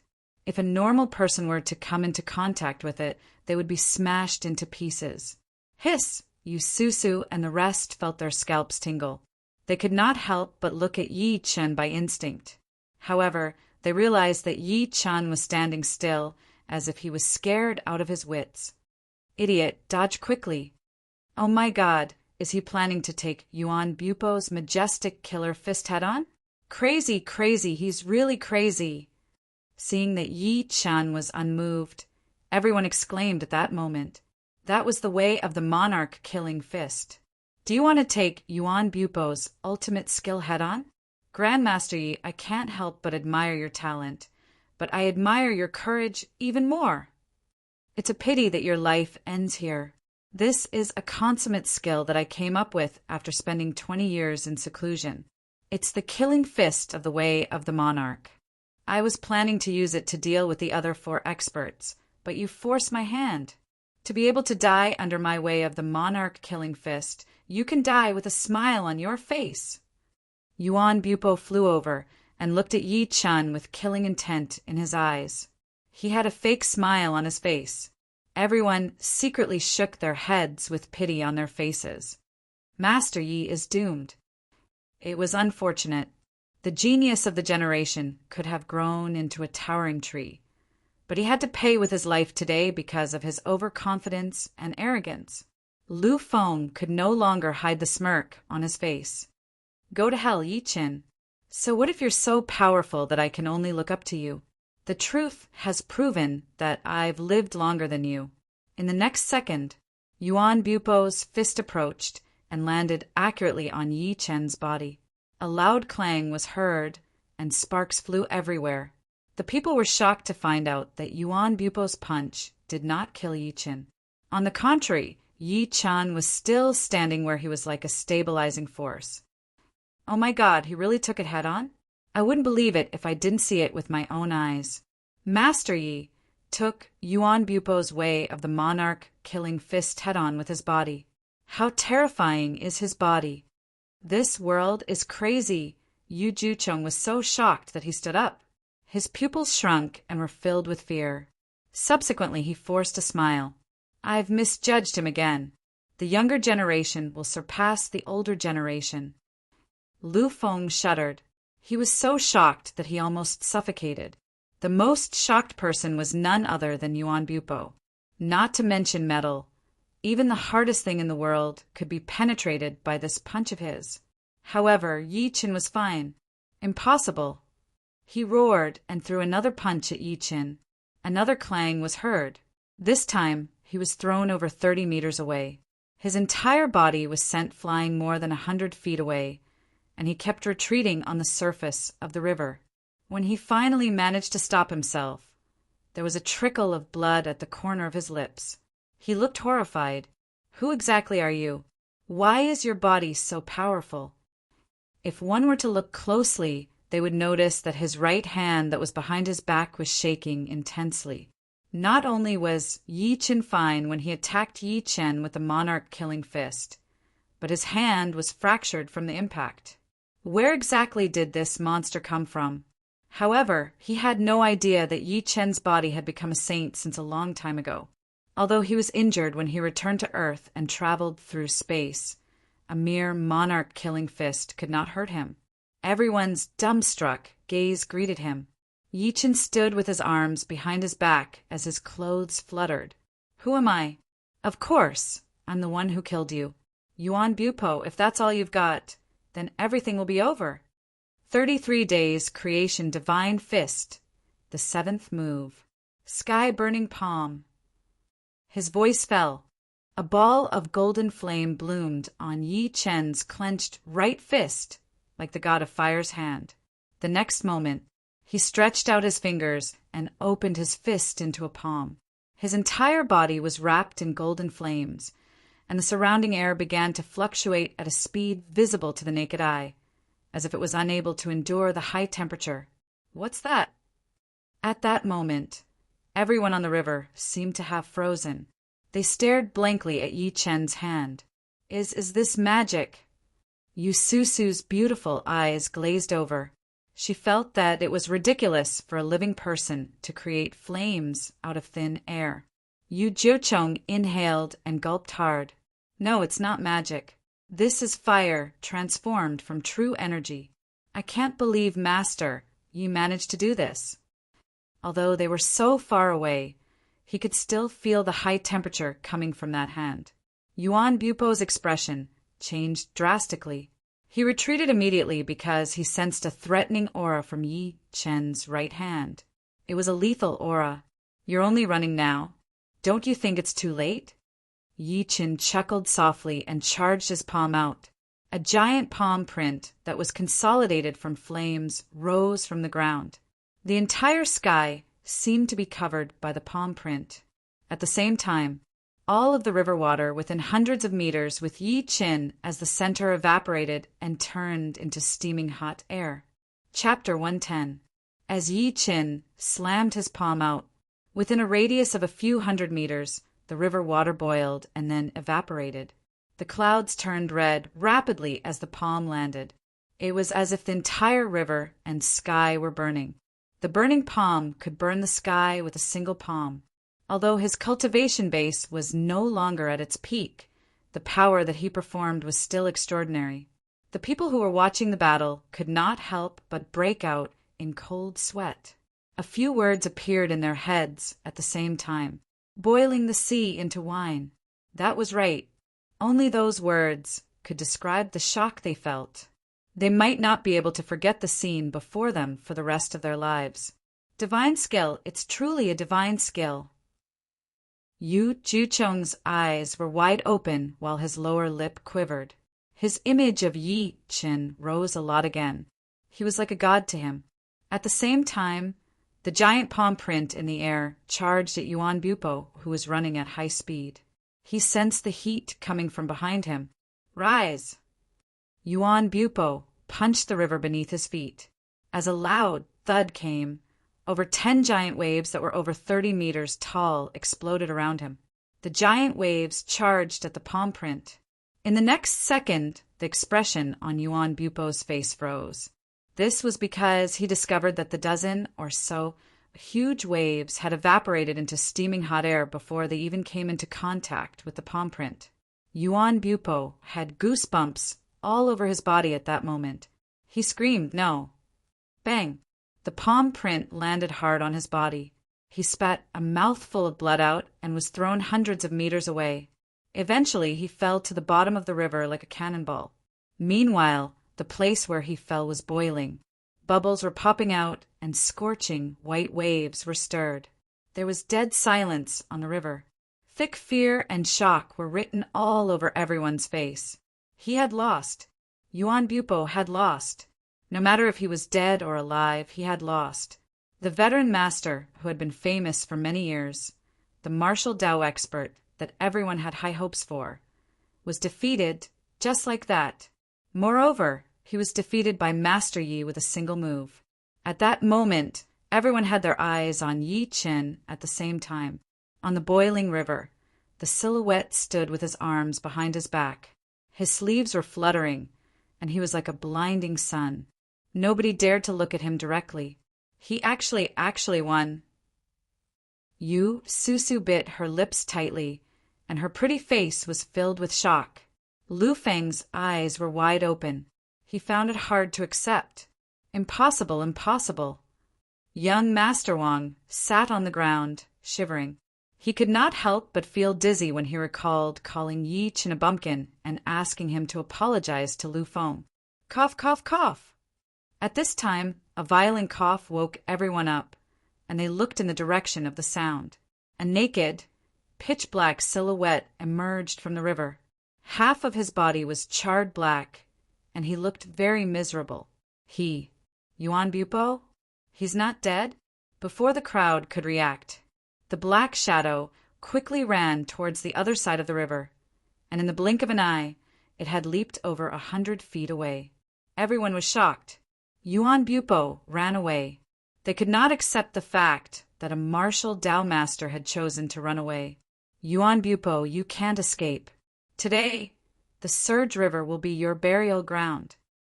Yi Chen moved and chased after him quickly on the river. His voice was unusually confident. He heard the sound of wind breaking. Yuan Bupo was terrified. He did not even dare to turn his head as he ran for his life. In just a few short breaths, Yi Chen's silhouette appeared behind Yuan Bupo like a specter.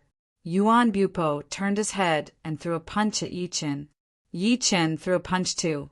Yuan Bupo's right arm broke when the two fists collided. Before he could react, Yi Chen lifted him into the air. Grandmaster Yi, let me go. Yuan Bupo looked at him with fear written all over his face. I'll take what happened today as my fault. Can you let me go? I won't care about my disciple dying in your hands anymore. At the same time, I'll give you my life savings. His voice fell. The entire river was in an uproar. A martial Tao master who was famous in China 20 years ago actually said something like that. Apart from being disdainful, they also felt a sense of sympathy for the loss of a rabbit. I've said it before. I can kill a piece of trash like you with one hand. Yi Chen shook his head and looked cold. When you get to hell, you must remember that the person who killed you is me, Mad Southern Yi. Just when he was about to break Yuan Bupo's throat, an extremely anxious voice came. Wait. The voice came from afar.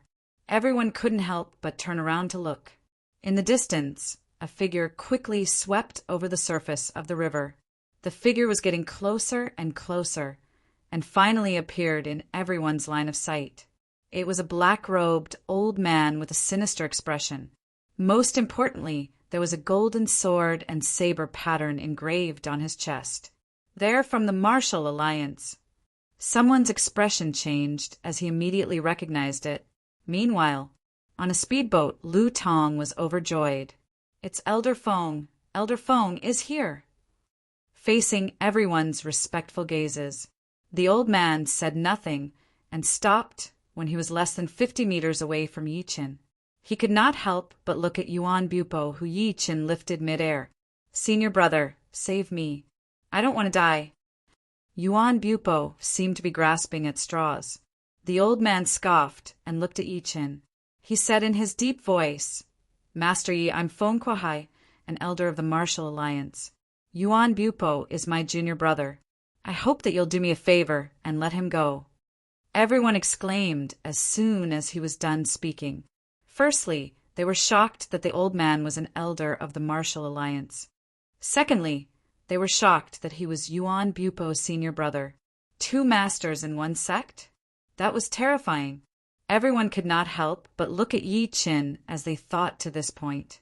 They secretly shook their heads. The Martial Alliance had intervened and even sent a martial Tao master. I guess, Master, you doesn't dare to kill Yuan Bupo anymore? However, Yi Chen smiled out loud. Do you a favor? That's right, as long as you. Feng Kuai nodded. Just when he was going to speak, he heard a crack all of a sudden. It was the sound of bones cracking. He looked over immediately and realized that Yi Chen had broken Yuan Bupo's throat. Feng Kuai was enraged. He had already revealed his identity, but Yi Chen still dared to kill his junior brother. That was outrageous. Everyone was dumbstruck at that moment. They rubbed their eyes one after another, thinking that they had seen it wrong. Yi Chun tossed Yuan Bupo's body away and smirked while touching the ring on his finger. So what if I killed him? Why you? Feng Kuahai's expression was grim as killing intent exuded from his body. Yi Chun shook his head lightly. Since you want to be a busybody, take my sword then. As soon as he was done speaking, an ancient sword appeared in his right hand. An ancient sword suddenly appeared in his right hand. It was the ancient sword he had obtained from the Tang family's ancestral tomb. The sword gleam was like lightning as he swung it. Amidst everyone's dumbfounded expressions, a golden sword gleam soared into the sky and cut through the sky, directly splitting the entire river into two. The whistling sword wills were like a shark that stuck its head out of the water, sweeping up strong winds and huge waves to attack Feng Kuahai. I'm not going to care anymore. Feng Kuahai's expression changed. He turned around and ran after inhaling sharply. He wished that he had an extra pair of legs. At that moment, everyone held their breaths. They had their eyes trained on the skinny silhouette that was standing on the water.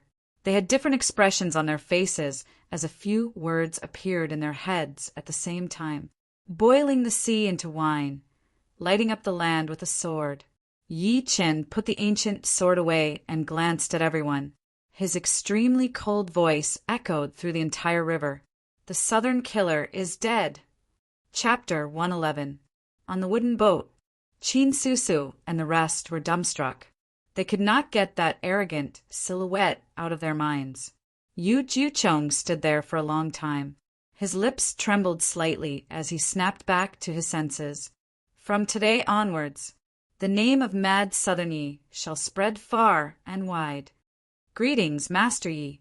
Nobody knew who shouted on the river, but a series of neat and powerful voices followed. Greetings, Master Yi. At that moment, everyone's eyes were filled with fear, shock, respect, and admiration when they looked at Yi Chun. The veteran master, Yuan Bupo, had been silent for 20 years and made a comeback. However, he was crippled by a single palm from Yi Chun. Even when his senior brother came to stop him, he was forced to retreat by Yi Chun's sword. Try asking before this. Who would have thought that would be the outcome? No wonder he was called Mad Southern Yi. Just like his name, he was insanely arrogant. He killed Yuan Bupo single-handedly, just like that. He was so arrogant that he did not even respect the Martial Alliance elder, Feng Kuahai. Instead, he took the initiative to attack him. He was so arrogant that he had the ability to do so. After all, being able to kill a martial Dao Grandmaster had already established his position as the Overlord.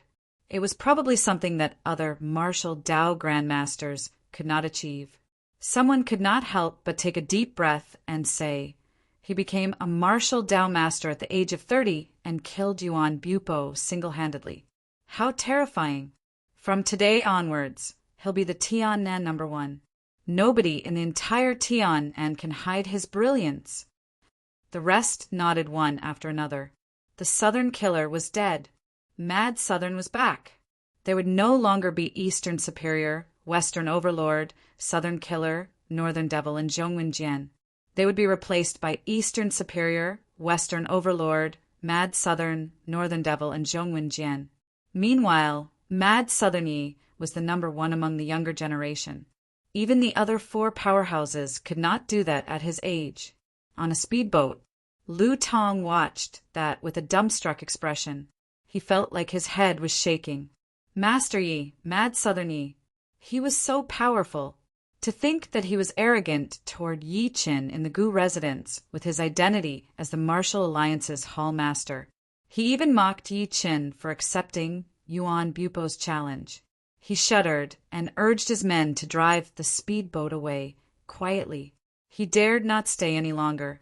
On a caravan by the river, Gu Yingying stared at the silhouette on the computer screen. Her pretty face was filled with excitement. Grandpa, Master Yi won. He won. Grandmaster Yi is indeed a dragon among men. My Gu family has made the right bet. Old man Gu exclaimed with a flushed face. The Gu family was flourishing. Hongtai Club. Lin Tai laughed out loud while excitement filled his eyes. You've won, my lord. I, Lin Tai, didn't follow the wrong person. From now on, I, Lin Tai, swear to follow my lord until death. In a retro courtyard house in Yanjing, an old man in a Chinese tunic suit was holding a brush in his hand, writing with great speed. Beside him stood a young man in a suit. The young man had thick eyebrows, big eyes, a straight figure, and an honest face. At this moment, a person came in from outside and whispered a few words to the old man. The old man froze, and a look of surprise flashed across his face. Then he looked at the young man beside him and laughed. Ha ha ha, Xiaotian, I won the bet with you earlier. That young man named Yi won, and he won beautifully. Commander, you have great eyes. Of course. Xiaotian can't compare to you. The young man in the suit smiled honestly. The old man said with a faint smile, What do you think of him? He's all right. The young man scratched his head and said in a silly manner, But Commander, I don't like to fight, and I don't know how to fight. Ha ha ha. The old man could not help but laugh. Since when did you become so hypocritical? If you don't know how to fight, why would the three of them be chased around by you like stray dogs back then? Get the people below to pay more attention to that young man. If he has great potential, let him enter the firearms division directly. In a remote mountain village, an old farmer sat by the edge of the field. He rolled up his trousers that were covered in yellow mud and took out a pipe from his body. He began smoking. At this moment, the ringtone of his old-fashioned phone rang. 5 million has been transferred to your account. Interesting. The Southern killer is dead, and now there's another mad Southern. The old farmer hung up the phone and puffed a smoke ring. Subsequently, he seemed to have recalled something, and his expression changed. Where's my hoe? That's what I used to scoop dung. Damn, yuan bupo. I'll have to spend another 30 yuan to buy a new one. On the Surge River, you were considered a powerhouse when you were alive. It's not appropriate to dump your body into the ocean. Yi Qin glanced at Yuan Bupo's body that was floating on the river. He slapped his palm, and his body turned into ashes that scattered into the river. Subsequently, he leaped onto the wooden boat that he was on earlier as the people watched in awe. Yu Susu jolted. She thought Yi Qin was going to kill them too, so she almost screamed in fear. We didn't recognize Master Ye's real face earlier. Please forgive us. Yu Juchong bowed at Yi Qin and subsequently pulled the corner of Yu Susu's shirt. Yu Susu felt like she had just woken up from a dream. She stammered immediately, And Master Yi, she who had always been arrogant and thought highly of herself, could not even speak properly before Yi Qin at that moment. Yi Qin shook his head and said to Yu Juchong, who was standing aside, while smiling, Thank you, old Yu. I'll go back with you. Sure. Yu Juchong nodded immediately, not sure to cry or laugh. He thought to himself, Since you can walk on the river, why do you have to take a boat back and forth? Moreover, it's my broken boat. What he did not know was that Yi Qin thought it was too troublesome. After all, there was a boat, so why would he waste his power? Bang! Lu Feng knelt directly before Yi Qin, his face pale. Yi Qin, Master Yi, I failed to recognize your greatness. I've always been against you. I hope that you'll let me go for Yi Wen's sake. He was filled with regret. If he had known that Yi Qin was so powerful, he would not have gone against Yi Qin time and time again. As he knelt, young Master Wang, Zhao Qian, Zhongli, Zhou Kai, and the rest knelt as well. Young Master Wang slapped himself directly while crying. Master Yi, I've looked down on you. I deserve to die. Please let me go like I'm a fart. The Wang family was considered a wealthy family in Lin City. However, he was not dumb enough to think that the Wang family would dare to offend a martial Dao master. Qin Susu was secretly glad to see the bunch of people kneeling on the boat. She was glad that she was only unhappy with Yi Qin since the beginning and did not do anything that crossed the line. Yi Qin frowned.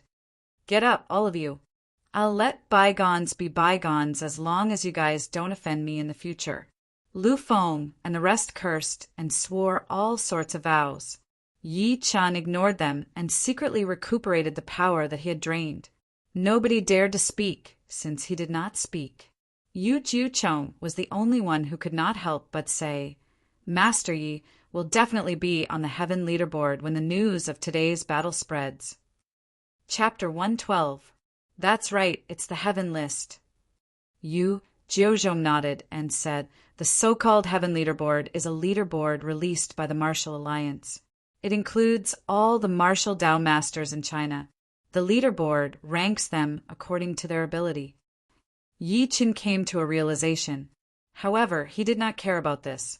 How could a cultivator care about the ancient martial arts ranking? On the other hand, Yu Susu asked curiously, "Grandpa, what do you think Master Ye's ranking will be after this battle? Can he enter the top 20? With her previous apology, she felt much more relaxed now. Top 20. Yu Jiucheng was slightly stunned. He said in between tears and laughter, "Little girl, aren't you underestimating Master Yi?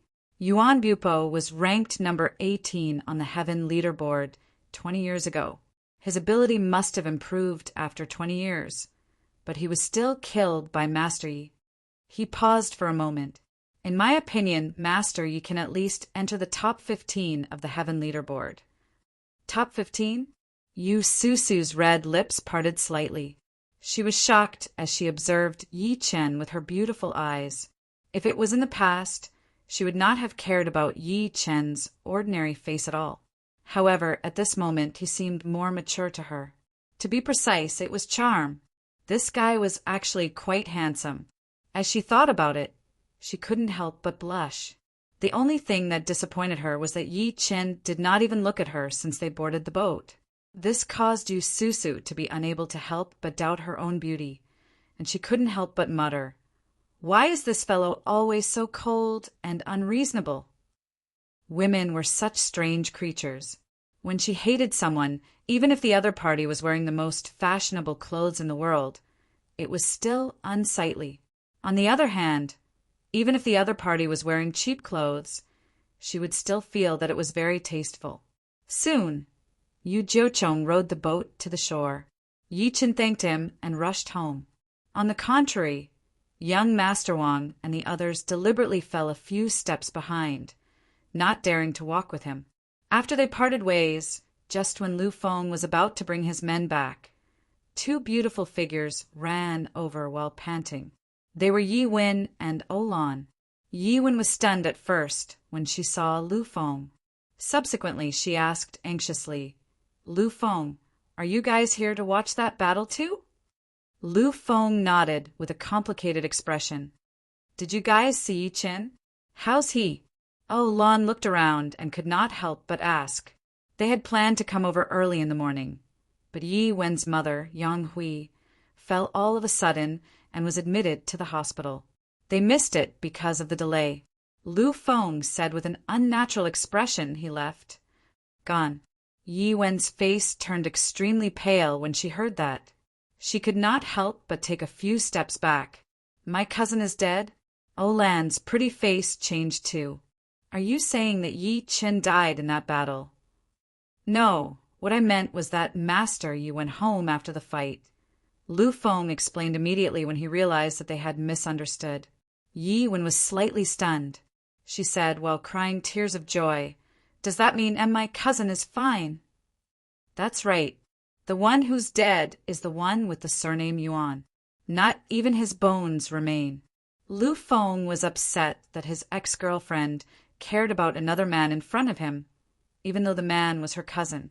The two ladies were relieved at the same time. Olan glared at him angrily. "Do you know how to speak properly? What do you mean he left? I would have thought that something happened to him if I didn't know better." Lu Feng almost spat a mouthful of blood out. "How dare you guys blame me for having a problem with your comprehension skills? I can't wait for Yi to die." Yuan took a deep breath in and asked in confusion, "What exactly happened? Can you guys tell us about it?" Lu Feng hesitated for a moment and told them about the battle between Yi Chen and Yuan Bupo. He used to be a salesman, so it was only natural that he was good at talking. Yi Chen seemed like an immortal now that he was bragging about him. Yi Wen and Olan were shocked to hear that. Naturally, he was enjoying his bragging too. Yi Wen suppressed the shock within her after hearing that. She turned her head and ran to Yi Chen's house. She was now sure that it was Yi Chen who had saved her in the alley earlier. To think that she had disliked and hated Yi Chen back then. At the same time, the news of the battle between Yi Chen and Yuan Bupo on the river, and the fact that he had defeated Yuan Bupo, seemed to have grown wings. It spread from 1 to 10, and from 10 to 100 across China. At that moment, the entire ancient martial arts world in China was stirred. Mad Southern Ye's name became a hot topic for many people. Apart from disbelief, they were curious about Yi Chen's identity and the battle. Unfortunately, the duo had fought on the river, so there were no surveillance cameras. Meanwhile, the onlookers dared not take photos or videos with their phones, so naturally nothing was leaked. While the ancient martial arts world was stirred, another piece of shocking news came out. Another explosive piece of news came out, and that was the Heaven list was updated again. It was the Heaven leaderboard. It was created by the Martial Alliance. Most of the people who knew about it were ancient martial artists with extraordinary abilities. Meanwhile, those who could make it to the leaderboard were all martial Dao masters. There were only 50 spots on the leaderboard. There are tens of thousands of ancient martial artists in China. One could tell how extraordinary those who could make it to the leaderboard were. Meanwhile, the Heaven leaderboard had not been updated for close to 20 years. Each update would cause a stir. When the ancient martial artists turned on their computers and logged into the Ancient Martial Arts World Forum with Level 5 encryption, they saw a few bold golden words hanging on the top of the forum's homepage. China's Heaven leaderboard. The people gulped by instinct. Passion flashed through their eyes as they clicked on it with trembling hands. Number 50 on the Heaven leaderboard, Gazandawa of Tibet. Age, 53. Level, Martial Dao Master. He was locked in a cage to fight Tibetan mastiffs since he was young. He killed a mastiff king with his bare hands when he was 16. He then cultivated with the Tantric Living Buddha. He's an expert in the Buddhist lion roar, number 49 on the Heaven leaderboard, Desert Swordsman Guanjiayuan. Age, 48. Level, Martial Dao Master. He shocked the world with his Wuji sword technique 20 years ago. His sword technique was agile and unpredictable. He was defeated by Yuan Bupo. Number 48 on the Heaven leaderboard. Xiao Yanqing of Jinling, number 18 on the Heaven leaderboard, Tiannan's Yuan Bupo. Age 59. Level, Martial Dao Master. 20 years ago, he challenged 5 powerhouses on the Heaven leaderboard and rose to number 18. Recently, he was killed by Mad Southern Yi. Number 12 on the Heaven leaderboard, Unparalleled Sword Lunatic. Age unknown. He's suspected to be only 16 years old. Level unknown. This person suddenly appeared a month ago and challenged the experts who used swords on the Heaven leaderboard one after another. He won every single one of them. He then challenged the sword god, Unquestionable Jian. The date of the challenge is in 2 months. Number 11 on the Heaven leaderboard. Mad Southern Yi of Tianan. Age 30. Level unknown. He's suspected to be a martial Dao master. This person also suddenly appeared and fought Yuan Bupo on the Surge River. He killed Yuan Bupo single-handedly and called himself Mad Southern Yi. The leaderboard ended there. The names from number 10 to number 1 were hidden according to the Martial Alliance's rules. They were not announced to the public. The people were shocked when they finally finished looking at it. They did not expect Mad Southern Yi to jump to number 11 after only one battle. How is that possible? Although Mad Southern Yi killed Yuan Bupo, he shouldn't be ranked in the top 11, right? I think it's normal. Don't forget how Yuan Bupo died.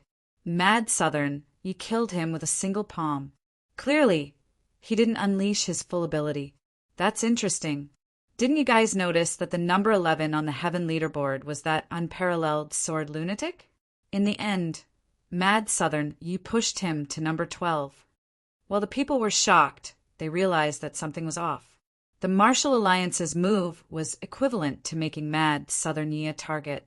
One must know that the Sword Lunatics battle record was even more impressive than Mad Southern Yi's. He had never lost since he appeared. However, some of them laughed out loud. Rumor had it that Mad Southern Yi had forced the Martial Alliance's elder, Fong Kwahai, to retreat with a swing of his sword on the Surge River. Considering the current leaderboard, it was not difficult to tell that the Martial Alliance was taking revenge on Mad Southern Yi on purpose by making him a target. Rumor had it that Mad Southern Yi knew how to use a sword too. Meanwhile, the Unparalleled Sword specialized in challenging experts who use swords. By then, the Unparalleled Sword would naturally challenge Mad Southern Yi. There was going to be a good show. Chapter 113. It was late at night at the auspicious Manor Hotel. Many people were seated in an extraordinarily luxurious private room at the moment. If an outsider were to see that, they would definitely be so shocked that they would be speechless. The reason being that the people present were all bosses of the entire Tiannan wealthy families. There was the old master of Qiannan's Gu family, Dianan's Chao Tianba, Zhao Jinming. However, these bosses were sitting together at the moment. Only half of their butts were on the floor as they looked at a young man who was sitting in the main seat respectfully.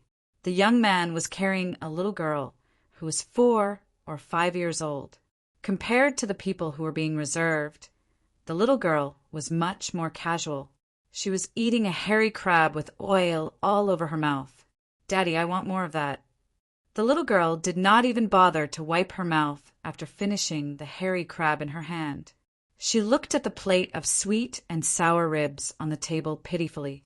"Don't eat so much. You're so fat." Yi Qin shook his head in between tears and laughter. He stretched his arm out and waved. The plate of sweet and sour ribs automatically moved to the little girl. "But it's really delicious." The little girl wiped her hands and ate while looking at the people present innocently. "Uncles, hurry up and eat. I can't eat so much on my own." The people shook their heads immediately, indicating that they were not hungry. Yi Qin took a piece of tissue and wiped her mouth. He then lifted his head to look at the people. "Guys, I've asked you guys here today to give you something good." Something good? The people were stunned at first. Subsequently, they looked at each other and saw suspicion in each other's eyes. "Master Yi, please speak your mind." Old Master Gu coughed and took the initiative to speak. Chao Tianba, who was next to him, nodded immediately. "That's right, Master Yi. Please feel free to order us if there's anything you need." Yi Qin nodded at Lin Tai, who was standing next to him. Lin Tai took out a white jade bottle that was approximately the size of a baby's fist. At that moment, everyone had their eyes on the white jade bottle. They were curious, confused, and doubtful. What was that? The old master was the only one who seemed to have recalled something. He said with a flushed face, "Master Yi, could this be—" The moment he saw the jade bottle, he remembered the elixir he had taken last time. It was that elixir that turned his white hair black and healed the hidden injuries he had accumulated on the battlefield in his early years. Yi Qin nodded and got Lin Tai to remove the cork. He poured over 10 black, medicinal pills the size of cherries out. The crowd was getting more and more confused. Is this an elixir? Shock flashed across their faces as they thought to this point. They thought to themselves, what exactly is Master Yi up to? They were mortals after all, and they thought that they had received higher education. They scoffed at medicinal pills and the like. However, none of them dared to say anything because of Yi Chen's authority. In the end, Zhao Jinming could not help but ask, "Grandmaster Yi, is this a medicinal pill?" "Not bad." Yi Qin smiled calmly. "This is the qi cultivation pill that I refined. You guys can try it." The crowd burst into an uproar. "Grandmaster, Yi actually knows how to refine medicinal pills?" But then their faces turned green. Who would dare to try this black thing? What if there was something wrong with it? Old Master Gu got up and said, seeming to sense the people's disbelief, Everyone, the medicinal pills that Master Yi refines are really magical. I used to have white hair, but ever since I ate Master Yi's medicinal pills, my white hair has turned black." Yi Chen could not help but look at Lin Tai next to him upon noticing that the people still did not believe him. Lin Tai picked up a qi cultivation pill and swallowed it in front of everyone without hesitation. Ever since Yi Chen became famous after the battle, his trust in Yi Chen had reached the peak. He would not even bat an eyelid, even if he had to die, let alone eat medicinal pills. In the next second, as the people watched in shock, Lin Tai's body shook intensely. Subsequently, the wrinkles on his face disappeared at a speed that could be seen with the naked eye. He looked glowing as if he was 10 years younger. Gasp! The people exclaimed in shock. Disbelief filled their faces as they looked at the medicinal pills with burning desire. Old Master Gu looked proud. "I told you guys that you wouldn't listen to me. Do you believe me now?" "Master Yi, how much are these medicinal pills?" Chow Tianba gulped hard. The people could not help but look at Yi Chen while breathing heavily. Yi Chen smiled calmly. "I'll give it to you guys. Of course. Each of you can only have one." "What? For free?" The people were stunned, thinking that they had heard it wrong. Zhao Jinming went straight to the point. "I wonder what's your condition, Master Yi?" They knew very well that there was no such thing as a free lunch. Moreover, it was the immortal pills before them. Yi Chen glanced at him as if he was complimenting and said while smiling, "I'm planning to transform my cosmetics company to produce these things on the table." "What did you say? Can such a divine pill be mass-produced?" Old Master Gu could not help but be shocked. Yi Chen shook his head. "It's not mass production. I can only add some of these into the products. With that, the effect will naturally be 100 times better than other products." The spiritual energy on Earth was scarce, and there was a lack of natural treasures. It was not about mass production, but it was about diluting the medicinal pills formula and adding it into the products. For example, cosmetics could be made according to the formula of the youth-retaining pill. Although the people were excited to hear that it could not be mass-produced, they were still excited. After all, they were all masters. Naturally, their eyes and brains were different from ordinary people. They could see the huge profits and business opportunities at first glance. "Master Yi, what can we do?" An old man with white hair held back his excitement. Yi Chen said while smiling, "It's simple. I want you guys to invest in my new company and gather all the resources in the entire Tianen to run it. I'll take 85% of the shares, and the 15 of you will share the rest." It was what he had planned since the beginning. Cultivation was all about wealth, partners, methods, and places. Wealth was the number one priority. His spiritual power was depleted, so it was not impossible for him to return to his immortal, venerable cultivation base overnight as long as he had enough spiritual pills to elevate his cultivation base. Of course, he would need many precious herbs and high-grade medicinal pills, such as real immortal pills. The people looked at each other. Everyone looked at each other. They seemed to be hesitant. After all, Yi Chen owned too many shares. "There's no problem with my family." On the contrary, Old Master Gu was the first to speak. Their family had been tied to Yi Chen since the beginning. Chow Tianba took a deep breath and said, "My Chow family has no problem with that." With these two people representing them, the others also agreed one after another. "All right, these medicinal pills belong to you." Yi Chen nodded with a smile. As soon as he finished speaking, more than a dozen people scrambled to take all the foundation elixirs on the table, for fear that others would be a step ahead of them. Then they swallowed them without hesitation. Yi Chen watched everything quietly and said coldly, "You guys have to know that everything you have now was given to you by me. I can take it back at any time if I want to. There can only be one voice in Tianan." As soon as he said that, Lin Tai was the first to kneel on the ground and said, extremely respectfully, "Greetings, my lord!" "Greetings, honorable lord." Everyone bowed and cupped their fists, speaking in unison. If Yi Qin had killed Gu Fan and won first place in the Tiannan martial competition, the people were forced to submit to him because of his tyrannical power. However, after Yi Qin killed Yuan Bupo in a ruthless way and witnessed the effect of the foundation elixir before them, all of the wealthy families in Tiannan submitted to him. Meanwhile, Yi Qin became the true Tiannan #1. He had both the law and the order. At that moment, the little girl who was eating wiped her hands and said with her eyes wide open, "Daddy, is this medicinal pill that precious?" The people nodded by instinct. What a joke! How could a medicinal pill that could grow white hair, rejuvenate one's youth, and even cure all kinds of illnesses not be precious? Any of them would be priceless outside. The little girl took out a red medicinal pill from her pocket and tossed it into her mouth. She said in a muffled voice while chewing, "But Daddy usually gives it to me as candy." The people were speechless. The little girl did not seem to notice their expressions. She said softly with a pout, "It tastes awful. I secretly fed it to Cutie when Daddy wasn't looking." Yi Qin was speechless. At the same time, Chapter 114. At the entrance of the auspicious manor, Yi Qin bit her lip and looked at the security guard before her with a complicated expression. "Please inform them that I want to see Yi Qin. He's my cousin." "You're saying that Master Yi is your cousin?" The security guard could not help but laugh out loud. He shook his head. Please go back. Not everyone can see Master Yi."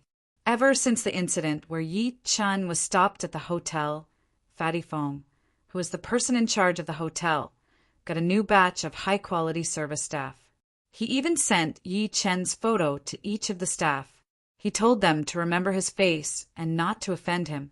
Therefore, it was fine for everyone at the auspicious manor to not know who the mayor was, but they had to know who Master Yi was. Yi Wen repeated helplessly upon noticing that he did not believe her, "Master, Yi is really my cousin. He'll know as long as you tell him my name." Ever since she went to Yi Qin's house to see him for the last time, Yi Wen had not seen him. She could not find him whenever she went to his house. She wanted to apologize to Yi Qin personally. However, she did not even have the chance to do so. "I'm sorry," the security guard said stubbornly. "I told you that Master Yi is our hotel's VIP. Not everyone can see him. If he's really your cousin, you can give him a call." Yi Wen was stunned. She did not have Yi Qin's number at all. Although they had spent some time together, she hated Yi Qin back then. How would she remember his number? Forget it. She forced a smile and turned around to leave after taking a good look at the hotel. The cousin that she looked down on was now a VIP of a 5-star hotel. Even the security guard knew him. However, she could not even get in. Wasn't this also a form of mockery? Yi Qin's voice came into the security guard's head the moment Yi Wen turned around. "Bring her here!" And Master Yi's voice? The security guard was stunned. He looked around as if he had seen a ghost, his expression horrified. "Master Yi isn't next to me, so why can I hear him?" However, he dared not hesitate. He called out to Yi Wen while suppressing his shock. "Wait, Master Yi wants to see you." Yi Wen was overjoyed. She followed him into the hotel and went straight to the private room where Yi Qin was. Yi Wen's expression changed when she saw that the people present were the bosses of the entire Tiannan. She lowered her head immediately and clenched her fists. She was shocked. There were actually so many big shots who often appeared on TV, and they seemed to be very respectful to his cousin. After the security guard closed the door and left, Yi Qin glanced at her expressionlessly. "Why are you looking for me?" His tone was neither warm nor cold, as if he was talking to a stranger. Yi Wen mustered her courage and looked at the people present. She looked hesitant to speak. Old Man Gu smiled in realization. "Grandmaster Yi, since we're almost done discussing things, we'll take our leave first." As soon as he left, the rest left too, leaving Yi Qin and Yi Wen alone. "Say it," Yi Qin said calmly. Yi Wen lifted her head and looked at Yi Chen with a complicated expression in her beautiful eyes. She asked softly, "Brother, did you save me in that alley that night? Is it important whether I am or not?" Yi Chen thought to himself for a while and said without answering her question. Instead, he was a little surprised by the way she addressed him. "I know the answer now." Yi Wen smiled miserably. She suddenly sat on the ground while hugging her legs. Tears were rolling down her cheeks. "Brother Yi Chen, I'm sorry. I'm really sorry. I shouldn't have treated you like that." She was crying hard. She did not have much interaction with Yi Chen since she was young because her mother kept bad-mouthing Yi Chen's family. Naturally, she did not have a good impression of Yi Chen's family. Therefore, when she saw Yi Chen and Yi Hai visiting her house, she thought that Yi Chen's family was there to borrow money from them. She was disgusted. Her father, Yi Ming, had arranged a job for Yi Chen out of kindness. She even allowed Lu Feng and the rest of her colleagues to target Yi Chen. She thought that Yi Chen was an embarrassment to her. Even when Lu Feng was going to fire Yi Chen, she did not pity him at all. Instead, she felt a sense of satisfaction from taking revenge. In the end, Yi Chen became the company's director. She could not accept it, so she asked Yi Chen to fire her out of spite. She hated Yi Chen for a long time after that. Yi Chen gave her the precious bracelet as a birthday present, but she despised it. She even thought that her cousin was stingy. However, she would have been dead if the bracelet had not shown its power that day. Never had she thought that the person who saved her life that she could not forget would be the cousin that she hated back then. That was until later. Not only did her cousin rank #1 in the Tianan martial arts competition and become the master Yi that wealthy families wanted to befriend, but he was also a powerful ancient martial artist who had killed Yuan Bupo, thinking and thinking. The emotions that she had been hiding in her heart were released completely. "Daddy, why is little Andy crying?" The little girl shrunk into Yi Chen's embrace and looked at her with her red eyes. "Little auntie, can you not cry? I want to cry too when you cry. Tell my daddy if anyone bullies you. My daddy is very powerful."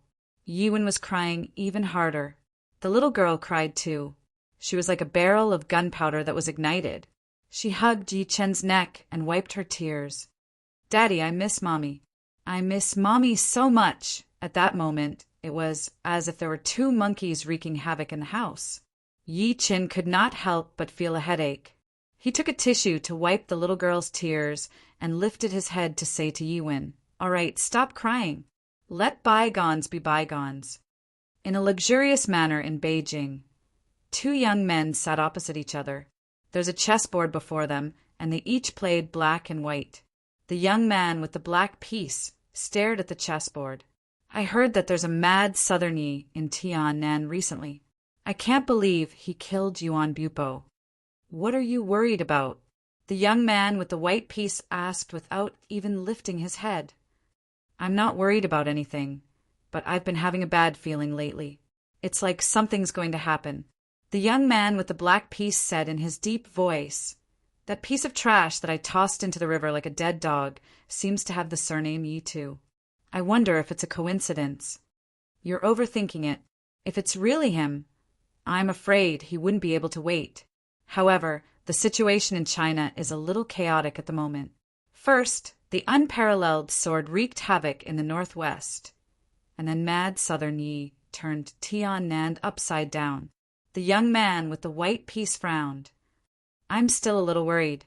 It seems like I'll have to send someone to investigate this mad Southern Yi." Chapter 115. In the next few days, Yi Chen left with his daughter after settling the matters at the company. He remembered when he had just returned to Earth. Olan had told him that her daughter's wish was to go to the grassland to paint because she could see the stars up close. The little girl had heard that people who disappeared from Earth would turn into stars in the sky. She could see her daddy when she looked at the stars up close. Although Yi Chen was back now, he planned to fulfill this dream for the little girl while she was on vacation. Considering that his parents would be worried about him if he went far away, Yi Chen could only choose the wooming grassland that was known as the grassland on the slope in Qianan. It was said that the place was above 2,000 meters above sea level. One could see the rumbling clouds and the faint Buddha's glow. The father and daughter went out with light luggage. They would stop to look at every city they passed by on the train. It was considered letting the little girl see the culture and scenery of different places. The little fellow carried a drawing board that was even taller than her. Whenever she saw something novel, she would draw it out in a methodical manner. On this day, the sky was already dark when the father and daughter passed by Pan City, so they stayed there. Ever since she heard that there were many famous snacks in Pan City, the little girl asked Yi Chen to bring her out. When the father and daughter passed by a rice noodle stall on the bridge, the little girl grabbed the corner of Yi Chen's shirt and said in anticipation, "Daddy, I want to eat that." The little girl was drooling as she spoke. She looked like she would not leave if Yi Chen did not agree to it. Yi Chen was not sure whether to laugh or to cry. He sat down with the little girl and ordered 2 bowls of rice noodle. The owner of the rice noodle stall was an old man with a headscarf. He looked kind as he said while chuckling, "Little brother, can you and your daughter have coriander?" Vendors like them took care of their customers' tastes. Some people did not eat ginger, some did not eat coriander, and some had strong tastes. Therefore they had to ask. Yi Chen nodded and said, "I don't mind." "Grandpa, I want to add a tea egg." "No, too. I want them peeled," the little girl said in her baby voice while extending 2 fingers. "Sure, I'll heat them for you right away." The owner returned to the stall with a smile on his face and began working. Yi Chen did not know what to do with her. Ever since the little girl took the medicinal pill, her digestive ability was extremely strong.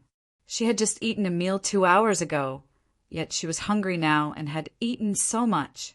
Just as he was thinking, he saw a young woman supporting an old man as they walked over. The old man looked to be in his 50s and had a determined look on his face.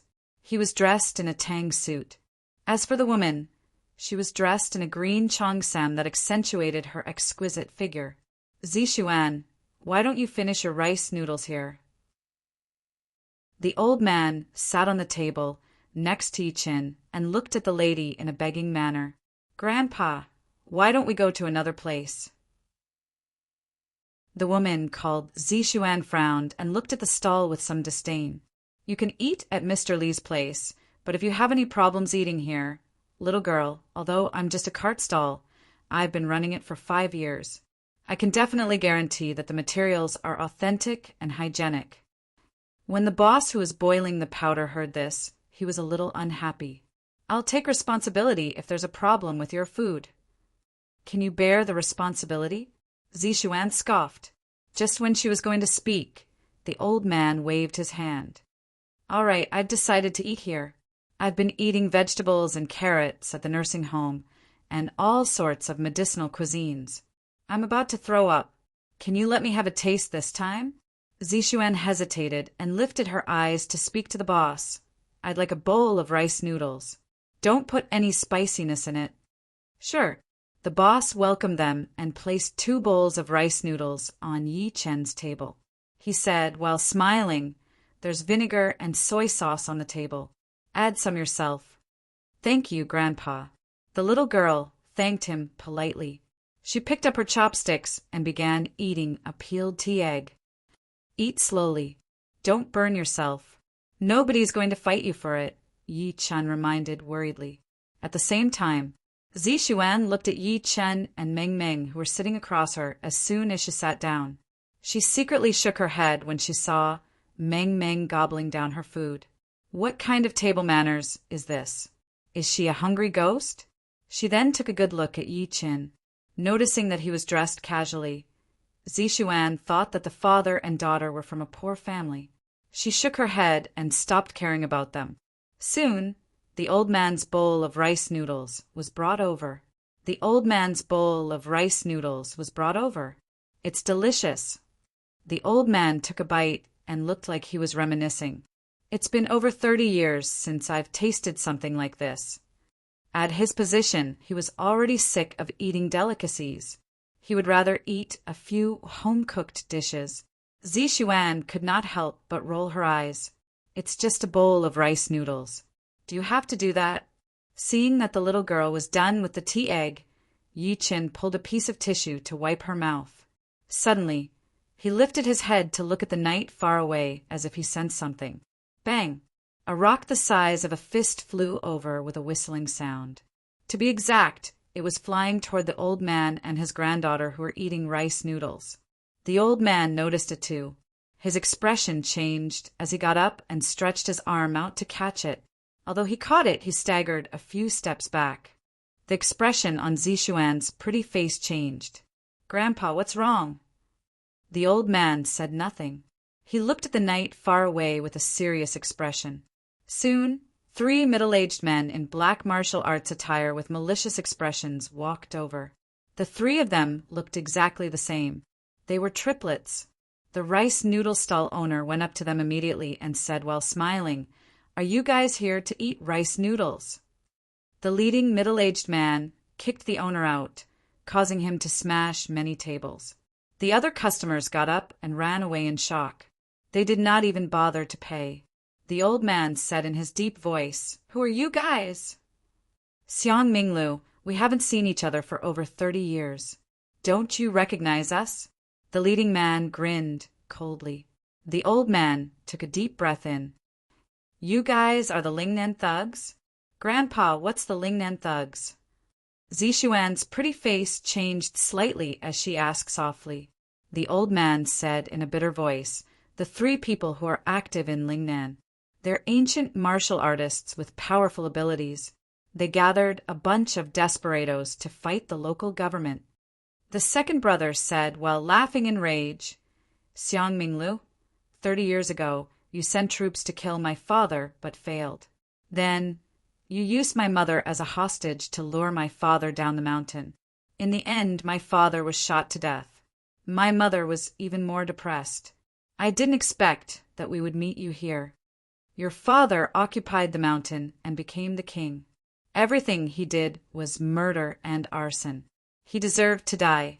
The old man was furious and said, "Your mother volunteered to go up the mountain to persuade your father to surrender.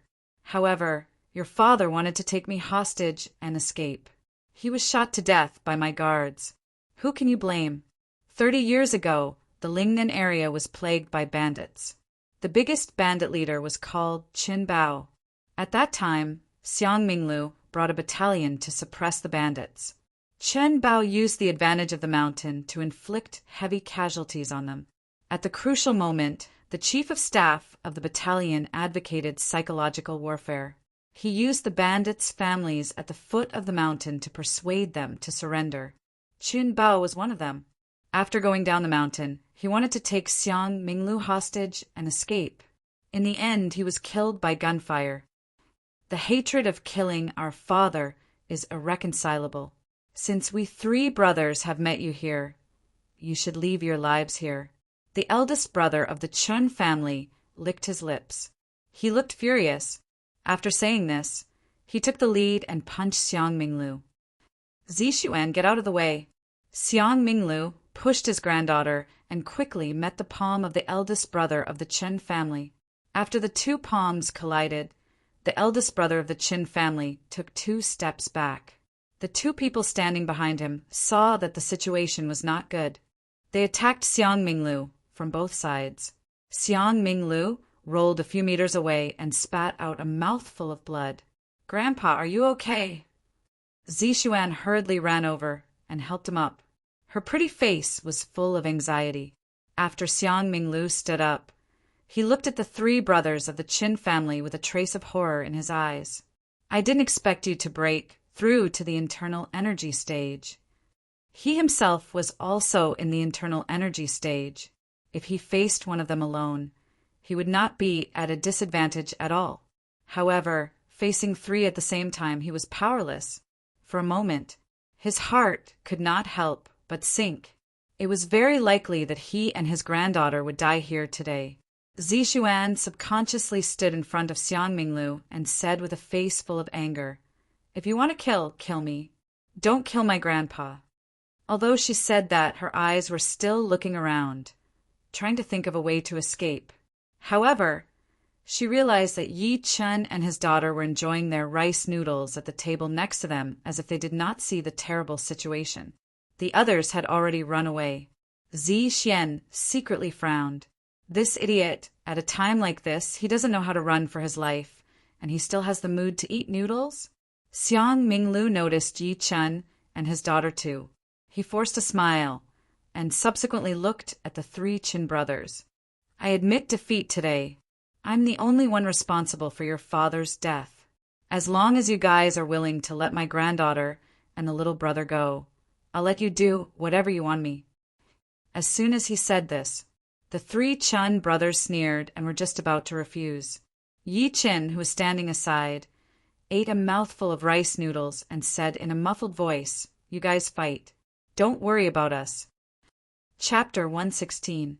You guys fight your own battles. Don't worry about us. His voice fell. Everyone, including the three Qin brothers, was instantly speechless, and they even thought that they'd misheard. Zi Xuan widened her beautiful eyes and looked at Yi Chen as if she was looking at an idiot. Is this guy out of his mind? Can't you see that my grandfather can't make it? Didn't you see that everyone else was scared away? However, Yi Chen seemed like he did not see it. He continued eating the powder with his head down. Occasionally he would pant. At this time, the little fellow looked at the remaining half of the braised egg and playfully stuck out her tongue. Daddy, I can't finish this egg. Can you help me eat it? Who told you to add 2 at once? Yi Chen rolled his eyes at her angrily. However, he picked up the egg from her bowl with his chopsticks anyway and put it into his mouth. He did not mind it at all. The scene was dead silent. Everyone looked at the father and daughter who were only focused on eating noodles, and their brains short-circuited for a moment. We are fighting to the death here and causing such a big commotion. Not only are you not afraid, but you are also talking about eating eggs. Xiang Minglu was slightly startled, and then he looked at Zi Xian and said with a bitter smile, Zi Xian, grandfather will do his best to delay them. In a while, quickly take little brother and his daughter and leave. As soon as he finished speaking, a determined look flashed across his face. At this moment, another indifferent voice was heard. I've said it before. Don't worry about us. Just fight your own battles. This bastard. Zi Xian was instantly infuriated. Grandfather had tried his best to create an opportunity for them to escape. But not only did this guy not appreciate it, he even told them to just hit him. Are you sure that the Northwestern Three Evils won't kill you and your daughter? It was stupid to the extreme. Meanwhile, the three Chen brothers also came to their senses. The third Chen brother laughed mockingly, his face full of malevolence. Boss, this brat doesn't seem to be afraid of us. There's no time to lose. Third brother, go kill the father and daughter. Second brother, and I will keep this old man busy, the eldest Qin brother said without thinking. Among everyone present, Xiang Minglu was an internal energy master, while Xiang Zixuan had just achieved illuminating energy. Meanwhile, Yi Chen and his daughter looked like ordinary people. It would be a piece of cake for the three brothers to kill them. The third brother of the Chen family smirked and strode toward Yi Chen and his daughter. Xiang Minglu's expression changed, and he instinctively wanted to stop Qin Zixuan, yet he was tightly entangled by the second and third Qin brothers. His face was filled with despair, and he was just about to urge Zixuan to leave. A childish voice rang out. Bad uncle, my dad is very powerful. If you don't run now, the consequences will be very serious. It was none other than Meng Meng, the little fellow. When the third brother of the Chun clan saw that the little fellow was actually looking at him with a crafty expression, he couldn't help but become angry. I want to see how serious the consequences are. His voice fell. He scoffed and threw a punch. A green fist shadow charged at Yi Chen and his daughter at high speed. They thought Yi Chen and Meng Meng would scream out of fear. Never had they thought that Meng Meng would extend her hand to catch the fist shadow. Courting death. The third brother of the Qin clan sneered repeatedly when he saw this. His punch contained the chi of an inner force martial artist. His punch could even dent a steel plate. Even Xiang Minglu, who had practiced martial arts for most of his life, did not dare to take it head-on. A mere 4 or 5-year-old girl actually went to pick him up. What else could it be if it was not courting death? The third brother of the Qin clan seemed to be able to see the little girl's broken arms. However, in the next second, as soon as the little girl's chubby little hand touched the fist shadow disappeared instantly. Meanwhile, she was perfectly fine. How is that possible? The third brother of the Qin clan was dumbstruck. This is fun. Bad uncle, continue. The little girl could not stop clapping and giggling. A little girl had caught an inner energy martial artist's attack with her bare hands. It sounded very shocking. Apart from the third brother of the Qin clan, the rest were stunned too. A ridiculous expression appeared on their faces. Xiang Zishuan covered her mouth softly, shock filling her pretty face. Could those two be? Shock flashed through Xiang Minglu's old face. He seemed to have recalled something. The eldest brother of the Chen clan shouted, forcing Xiang Minglu to retreat. Second brother, kill this old man now and help third brother. That's impossible. I don't believe it. The third brother of the Chen clan shrieked. He charged over quickly and slapped. The little girl retreated into Yi Chen's embrace immediately. She said while pouting, Daddy, bad uncle is angry. I'm scared. Don't worry. Daddy will protect you. Yi Chen smiled. A chopstick on the table suddenly leaped into the air and flew directly at the third brother of the Qin clan who was charging at him. A devastating shriek came. The third brother of the Qin clan's body flew out hard. Eventually, he hung on a tree on the bridge, while his left hand was pinned to the tree by a chopstick. The people watched everything in absolute shock. The eldest brother of the Qin clan finally snapped back to his senses. There was deep fear in his eyes when he looked at Yi Chen. Brat, who exactly are you? A bad feeling gradually rose within him. The third brother's ability was similar to his, but he was nailed by a chopstick before he could get close to Yi Chen. The only explanation was that Yi Chen's cultivation base might be higher than theirs. Clearly, they had encountered a tough opponent today. Yi Chen picked up the little girl and stood up. He looked at the few of them and said while shaking his head, I told you guys to fight your own battles. Don't worry about us. But why are you interrupting us from eating? Since that's the case, don't leave. Second brother, run. Run now. The eldest brother of the Qin clan had goosebumps all over his body at that moment. He turned around and ran without saying anything. Damn it! How can there be such a powerhouse in this godforsaken place in the northwest? The second brother of the Chun clan finally realized that something was wrong. He dared not hesitate and caught up immediately. He wished that he had an extra pair of legs. Xiang Zishuan was dumbstruck when she saw that. Xiang Zishuan was dumbfounded. The famous Northwest Three Evils were actually scared away by someone? Yi Chen slammed the table, and the tens of chopsticks in the container flew out at the same time. Xiang Minglu and Xiang Zishuan felt their vision blur. When they looked again, the two Qin brothers who were tens of steps away froze as if they had been petrified. Meanwhile, there were chopsticks all over their heads. Crimson blood dripped onto the ground slowly. Thud! The two dead bodies fell hard onto the ground. Is that telekinesis? Xiang Minglu's eyes were wide open. His aged face was filled with great shock. Xiang Zishuan's little mouth formed an O shape. Her impressive breasts were moving up and down with her rapid breathing. The Northwest Evil Trio died just like that? Not only that, but they were killed by chopsticks. They did not even touch the corner of Yi Chen's shirt from the beginning to the end. Chapter 117. Yi Chen looked at the mess on the ground and the stall owner who was lying far away. He had no idea if he was dead or alive. He walked over after thinking about it and hit him with his palm. transferring spiritual energy into his body. The stall owner coughed and woke up. Just when he was going to speak, a calm voice came into his ears. The money's on the table. Keep the change. Yi Qin took out a 100 yuan bill and placed it on the table. He was about to leave after carrying the little girl. At that moment, Xiang Minglu, who was in a daze, snapped back to his senses.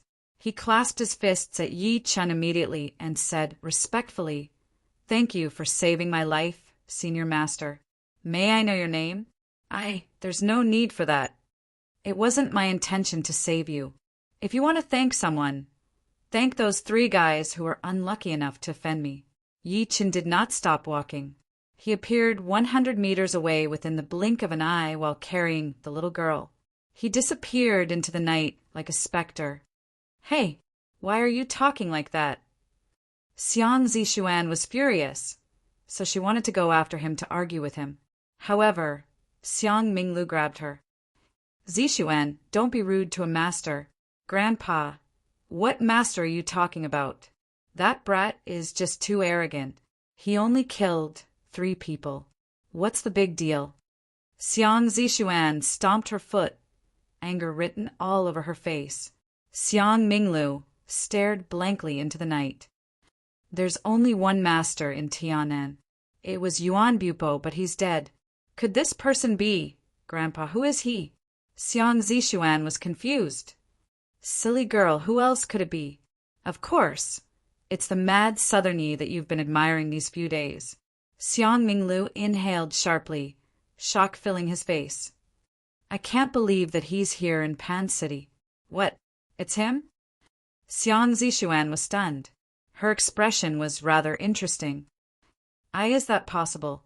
Xiang Zishuan, who had always been proud, could not help but admire mad Southern Yi when she heard that he had killed Yuan Bupo single-handedly on the Surge River and that he was younger than 30 years old. She even had a teenage dream. However, never had she thought that the person she admired would meet them at a rice noodle stall and put on such a spectacular show. Apart from him, who else could have such skills? Killing an inner force martial artist, like killing a dog, was effortless. Xiang Minglu muttered to himself, his eyes flashing with a bright light. "I don't know why this person came to our Pan City, but no matter what, we must not provoke him. Instead, we must spend a lot of effort to rope him in." What he didn't notice was that his granddaughter's expression was a little unnatural. She whispered, "Didn't they say that this guy is single and is as good-looking as Qinguanqi? Why does he have a daughter who is also average-looking?" The next morning, the father and daughter went to the Iwaki bus station early after Yi Chen washed up the little girl.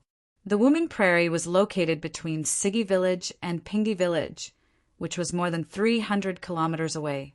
When the 2 of them arrived at the train station, they found that there were already a lot of people there. There were men and women, and judging from their clothes, most of them were from other places. "Brother, are you going to the Wuming grassland?" A middle-aged man wearing a cap and holding a yellow flag in his hand greeted them with a smile. Yi Chen nodded. The smile on the middle-aged man's face was getting brighter. "Here's the thing. We're a tourist group. We're responsible for bringing outsiders like you to the Wuming grassland. We're short of 2 customers at the moment. Would you like to come with us? Don't worry, we're an official organization. The fees are definitely cheap, and we don't bully our customers." Just when Yi Chen was going to reject him, he heard a gentle voice coming from behind him. "Can you count me in?" When he turned his head to look, he saw a lady wearing a mask and a pair of sunglasses walking over. The lady wore a long black t-shirt. She was tall and exuded an otherworldly aura as if she was out of this world.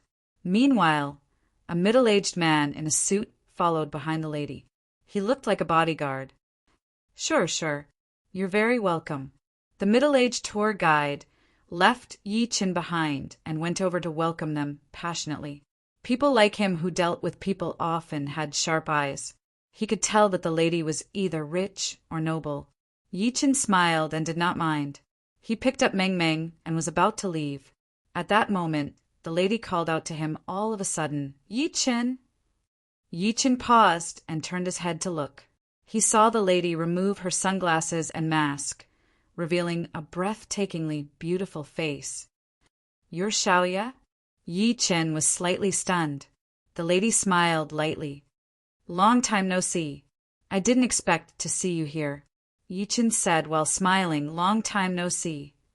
The lady before him was his high school classmate. To be exact, they were in the second year of high school. In the third year of high school, Yi Chen went to science while Xiaoya went to liberal arts. Xiaoya went to the Beijing Academy of Drama to study acting when she filled in her application form for the college entrance examination. She later became a celebrity. It had been over 10 years since they last met. Not only was she beautiful, but her aura had also changed. "Why, you're the celebrity who won the Golden Horse Award last month?" The middle-aged tour guide stammered while looking at Xiaoya. Xiaoya smiled lightly.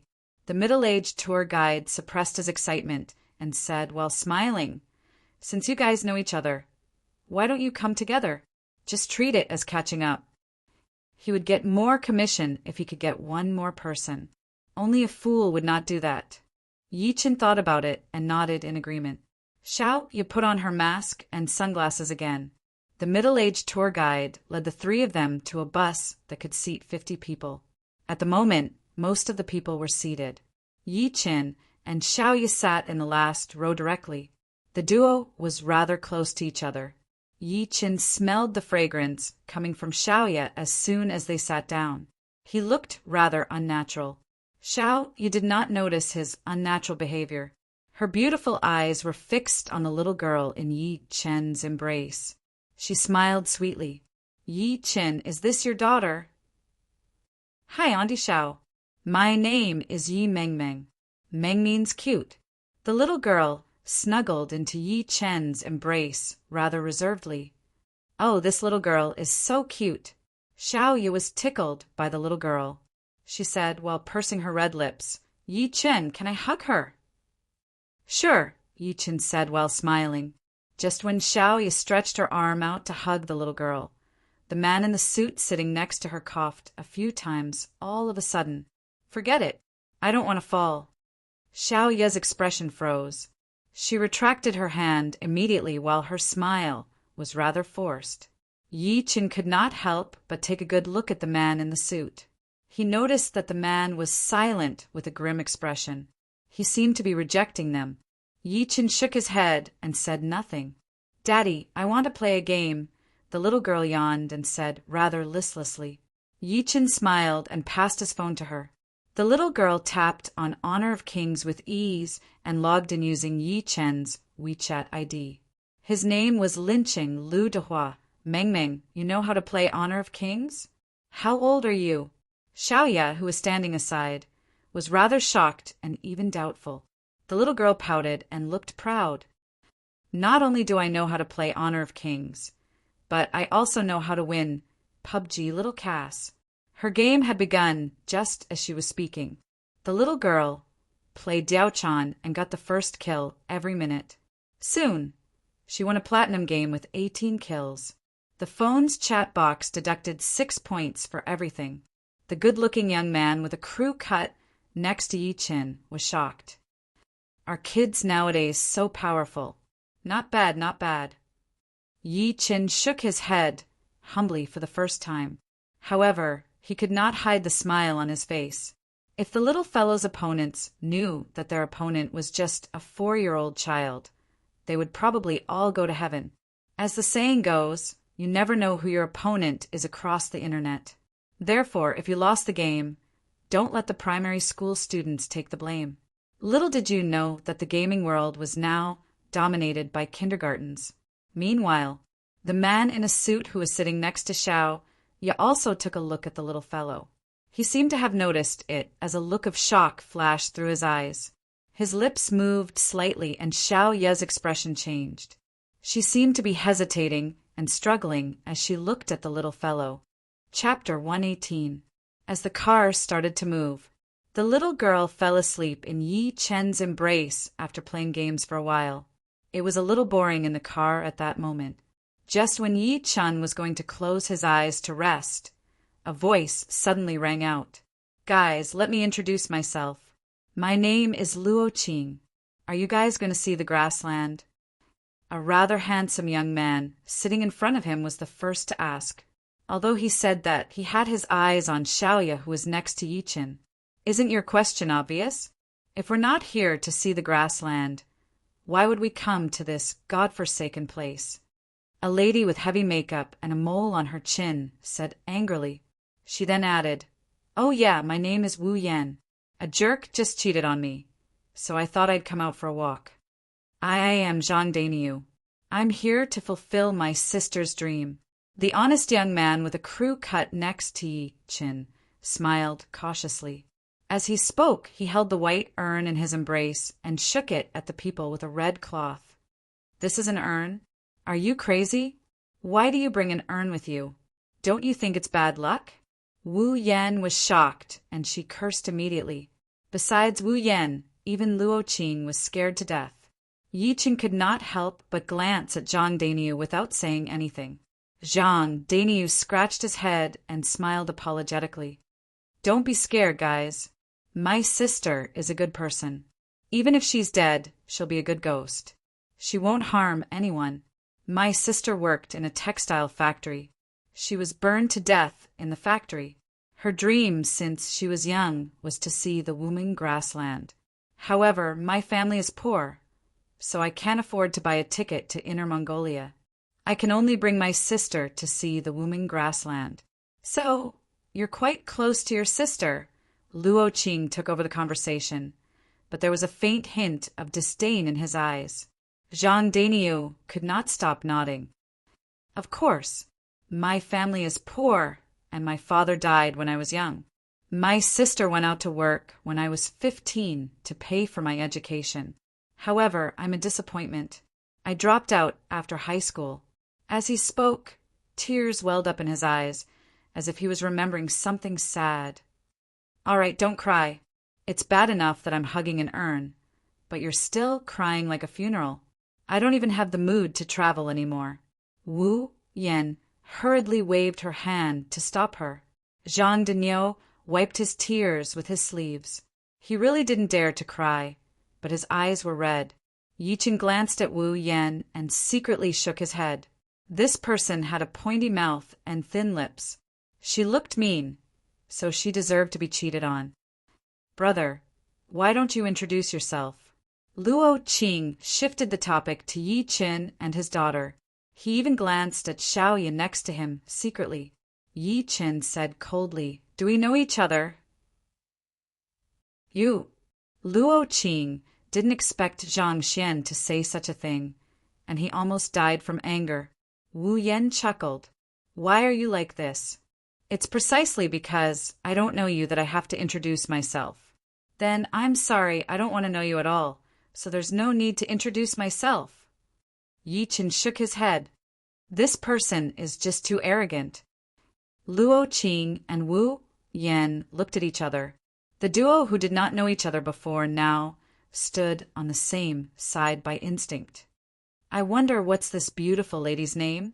I wonder if I have the chance to get to know her?" Luo Qing smiled warmly and looked at Xiaoya in an elegant manner. To him, with his looks and elegance, he would definitely be able to hit on her. However, Xiaoya merely glanced at him coldly. "May I ask, how do you know that I'm beautiful when I'm wearing a mask and sunglasses?" Luo Qing was completely speechless. Could he say that Xiaoya was clearly a beautiful lady based on his experience of dating more than 10 women? Seeing that he could not answer, Xiaoya said in a neutral tone, "Look, you can't even answer that. That's enough to prove that you're not honest." Luo Qing was pissed. "Brother, I think this lady is right." The honest Zhang Dainiu scratched his head and said to Luo Qing in all seriousness, "This lady is wearing a mask and sunglasses. How do you know that she's beautiful?" "Shut up." Luo Qing glared at him coldly and secretly cursed him for being a country bumpkin. "What do you know?" Zhang Dainiu shut his mouth immediately after being yelled at. He dared not say another word, but he was still thinking about the question earlier. At that moment, the little girl who was sound asleep in Yi Chen's embrace kicked Zhang Dinyo by accident. Yi Chen turned his head and smiled apologetically. I'm sorry. Brother, it's all right. Your daughter is so cute. Zhang Dinyo stretched his arm and patted the dirt on his thigh. He did not care at all. Yi Chen said while smiling, let's get to know each other.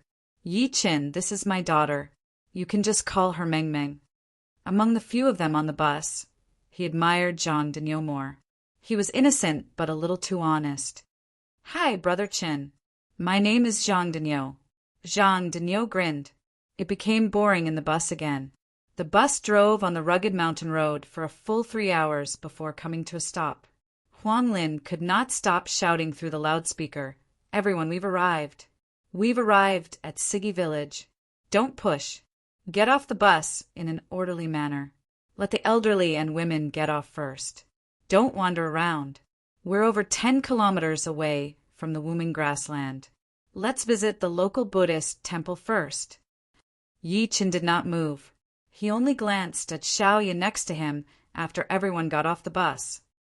You go first. Thank you. Xiaoya thanked him and led the way. Meanwhile, her bodyguard glanced at Yi Chen expressionlessly and followed her. When Yi Chen woke the little girl up and carried her off the bus, he realized that there was a place that looked like a huge square before him. There were stone steps that led from low to high at the end of the square. There was a temple at the end of the stone steps. Many tourists were walking to the temple together. Huang Lin pointed at the temple behind the stone steps and introduced with all his might, Everyone, we need to refill the water tank on the bus. It'll take some time. It's rare that you're here, so you can join the Guanghong Temple. It's very effective locally, especially when it comes to marriage and praying for children. There's no entrance fee, and you can pay for the incense. The people grumbled a little, but they cheered up and followed the crowd after hearing that there was no entrance fee. Brother, are you going? Jean Daigneau walked over while carrying the urn. He said, rather tempted, I'd like to ask for a divination stick for my sister. Let's see if we can meet again in our next life. I don't worship Buddha. I don't worship God. Yi Chen was going to reject him while smiling, but the little girl in his embrace said first, Daddy, I want to see it. I've never seen Buddha before. Yi Chen could only agree to it. At that moment, Xiaoya walked over and said while smiling, Yi Chen, go with this little brother. I have something to do. I'll meet you when we leave. I'm sorry. She led the bodyguard to the other side of the square after saying that. Brother, let's go too. Yi Chen took a good look at the bodyguard and followed Jean Daigneau up the stairs. In a farmhouse, the door was shut as soon as Xiaoya and the bodyguard walked in. The bodyguard slapped her face and said with a scoff, How dare you disobey me? Xiaoya retreated a few steps back and cried while covering her face. Uncle Li, I'm begging you. Don't do anything to Yi Chen and his daughter, all right? I'll go back to the Hmong village with you as long as you don't do anything to them. Don't forget who you are. Your responsibility is to serve every generation of the Black Miao tribe's high priest, including your soul and body, Uncle Li said with a grim expression. Moreover, the high priest planted goo in your body. If you dare to disobey him, the high priest has 100 ways to make you wish you were dead. But Yi Chen and his daughter are innocent. Uncle Li, can you let them go? Xiaoya knelt hard onto the ground and hugged Uncle Li's leg tightly. What do you know? Uncle Li kicked her away. I noticed that Ye's daughter's flesh is much purer than ordinary people's along the way. She's perfect to be a Gu urn. By then, our Black Miao tribe will definitely have another Gu king. Xiao Ye's pretty face turned pale and fear filled her face. The so-called Gu urn was a human-shaped container. A person's limbs would be tied up and a hole would be made in the person's head. The Gu seeds would then be poured into the person. The Gu seeds were poisonous toads, spiders, and venomous snakes. As soon as they entered the person's body, they would devour all of the person's blood essence. The person would be in utter misery. Go. Chapter 119. At the entrance of Guanghong Temple. Dad, there are so many people. Yi Qin squeezed through the crowd while carrying Meng Meng. The little girl looked around curiously with her eyes wide open.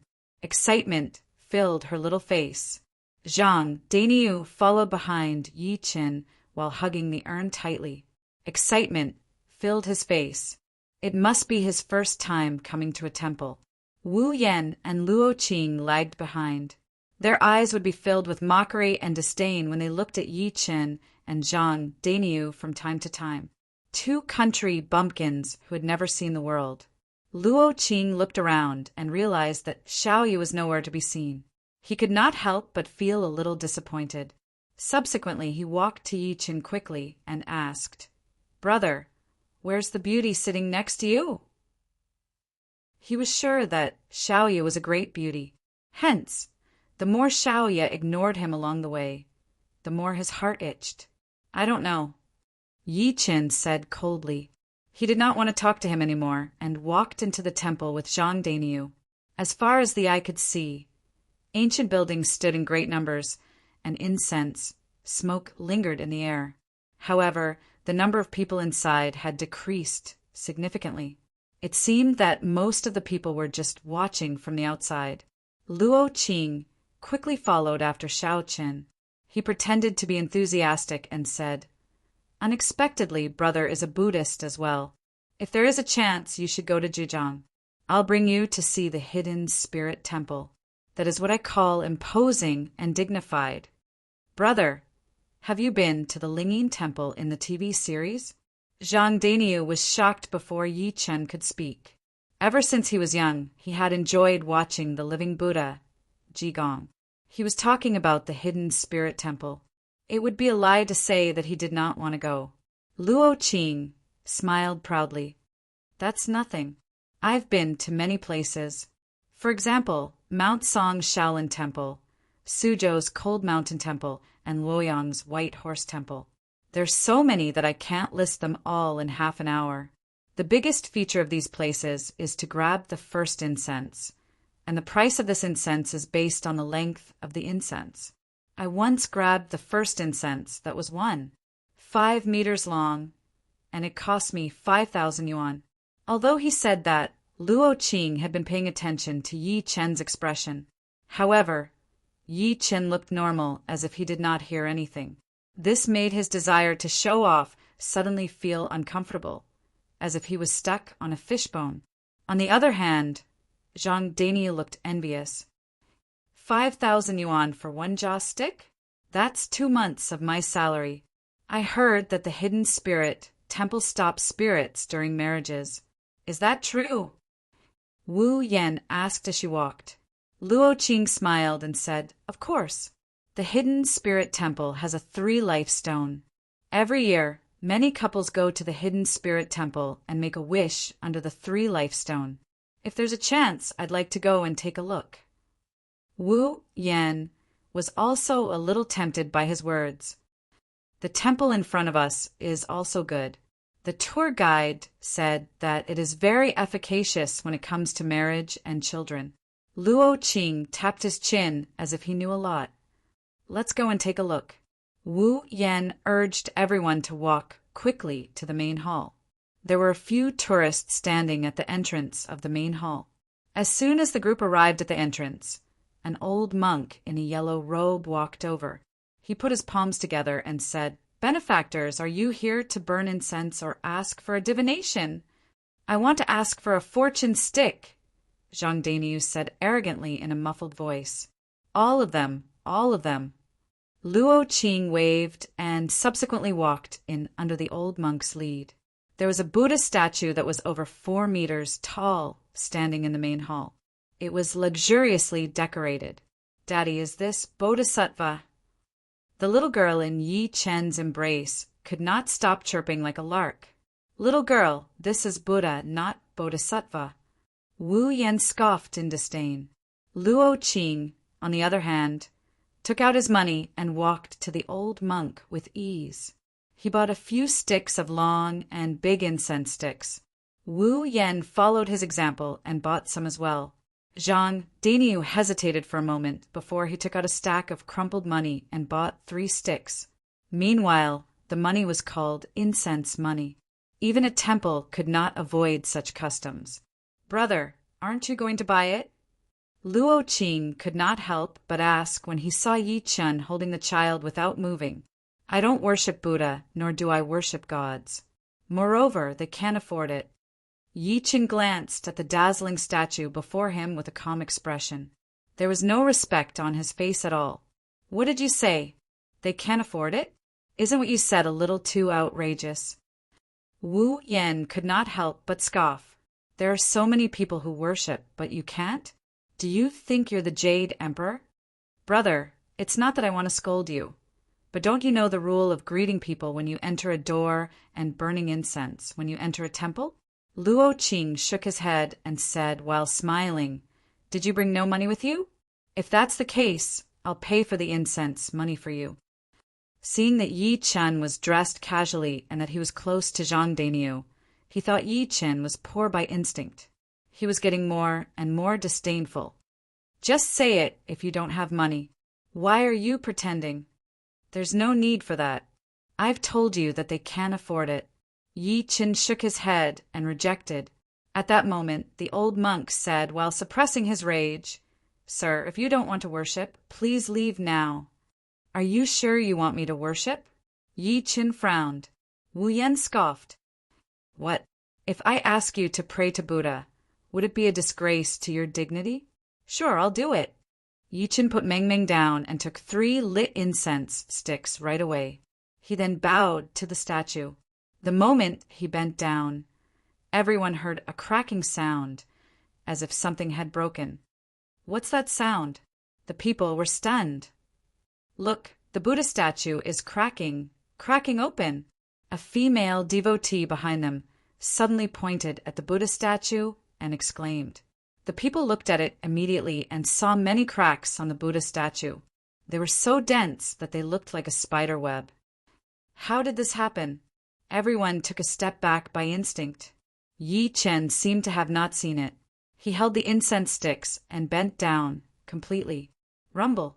The entire hall began to shake intensely.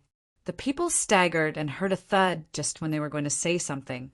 The Buddha statue that was over 4 meters tall exploded from the middle. It shattered into a few pieces and fell onto the ground. At that moment, the old monk, Luo Qing, and Wu Yan were dumbstruck. Zhang Dainiu's eyes were wide open as he looked at Yi Chen in disbelief. Did he just worship and the Buddha statue shattered? What exactly is happening? Is this an earthquake? Run, run. The sudden and unforeseen event caused everyone to exclaim repeatedly as they pushed and shoved each other in an attempt to walk out. Rumble. Another loud thud came. Countless buildings in the temple shook at that moment as if there was a real earthquake. They began to collapse. The monks in the temple were panicking. They ran out one after another, afraid that they would be crushed by the collapsing buildings. Yi Chen carried Meng Meng among the crowd. He secretly shook his head when he saw the chaos behind him. "Worship Buddha, the Buddha will shatter, and the temple will collapse. I've told you that they can't afford it." Chapter 120. They could not help but be stunned when they arrived at the square outside the temple. The majestic and solemn temple had turned into a ruin in the blink of an eye. There were broken walls everywhere. Meanwhile, the monks in the temple ran out too. They were in pain when they saw the mess. What exactly happened? Was it an earthquake? Everyone was still in shock. Fortunately, apart from a few of them who were slightly injured, nobody died. "Brother, are you all right?" Zhang Dainiu looked at Yi Chen while panting, while hugging the urn. Yi Chen smiled calmly. "I'm fine." Luo Qing was among the crowd too. His face was extremely pale as he looked at Yi Chen. There was a faint fear in his eyes. The Buddha statue broke and the temple collapsed. "Did you do that?" Only the temple had an accident. There were no signs of an earthquake outside the temple. Clearly, it was not an earthquake. When they first entered, nothing happened to the temple at all. Yi Chen prayed, but the Buddha statue shattered and the temple collapsed. His instinct told him that it had something to do with Yi Chen. Yi Qin smiled in a non-committal manner. Luo Qing, what are you thinking? How could it have something to do with him? It should be a coincidence, Wu Yan said with shock written all over her face. She was almost hit by the stone pillar when she came out earlier. Jean Danius scratched his head. That's right. I'm guessing that it was caused by an earthquake.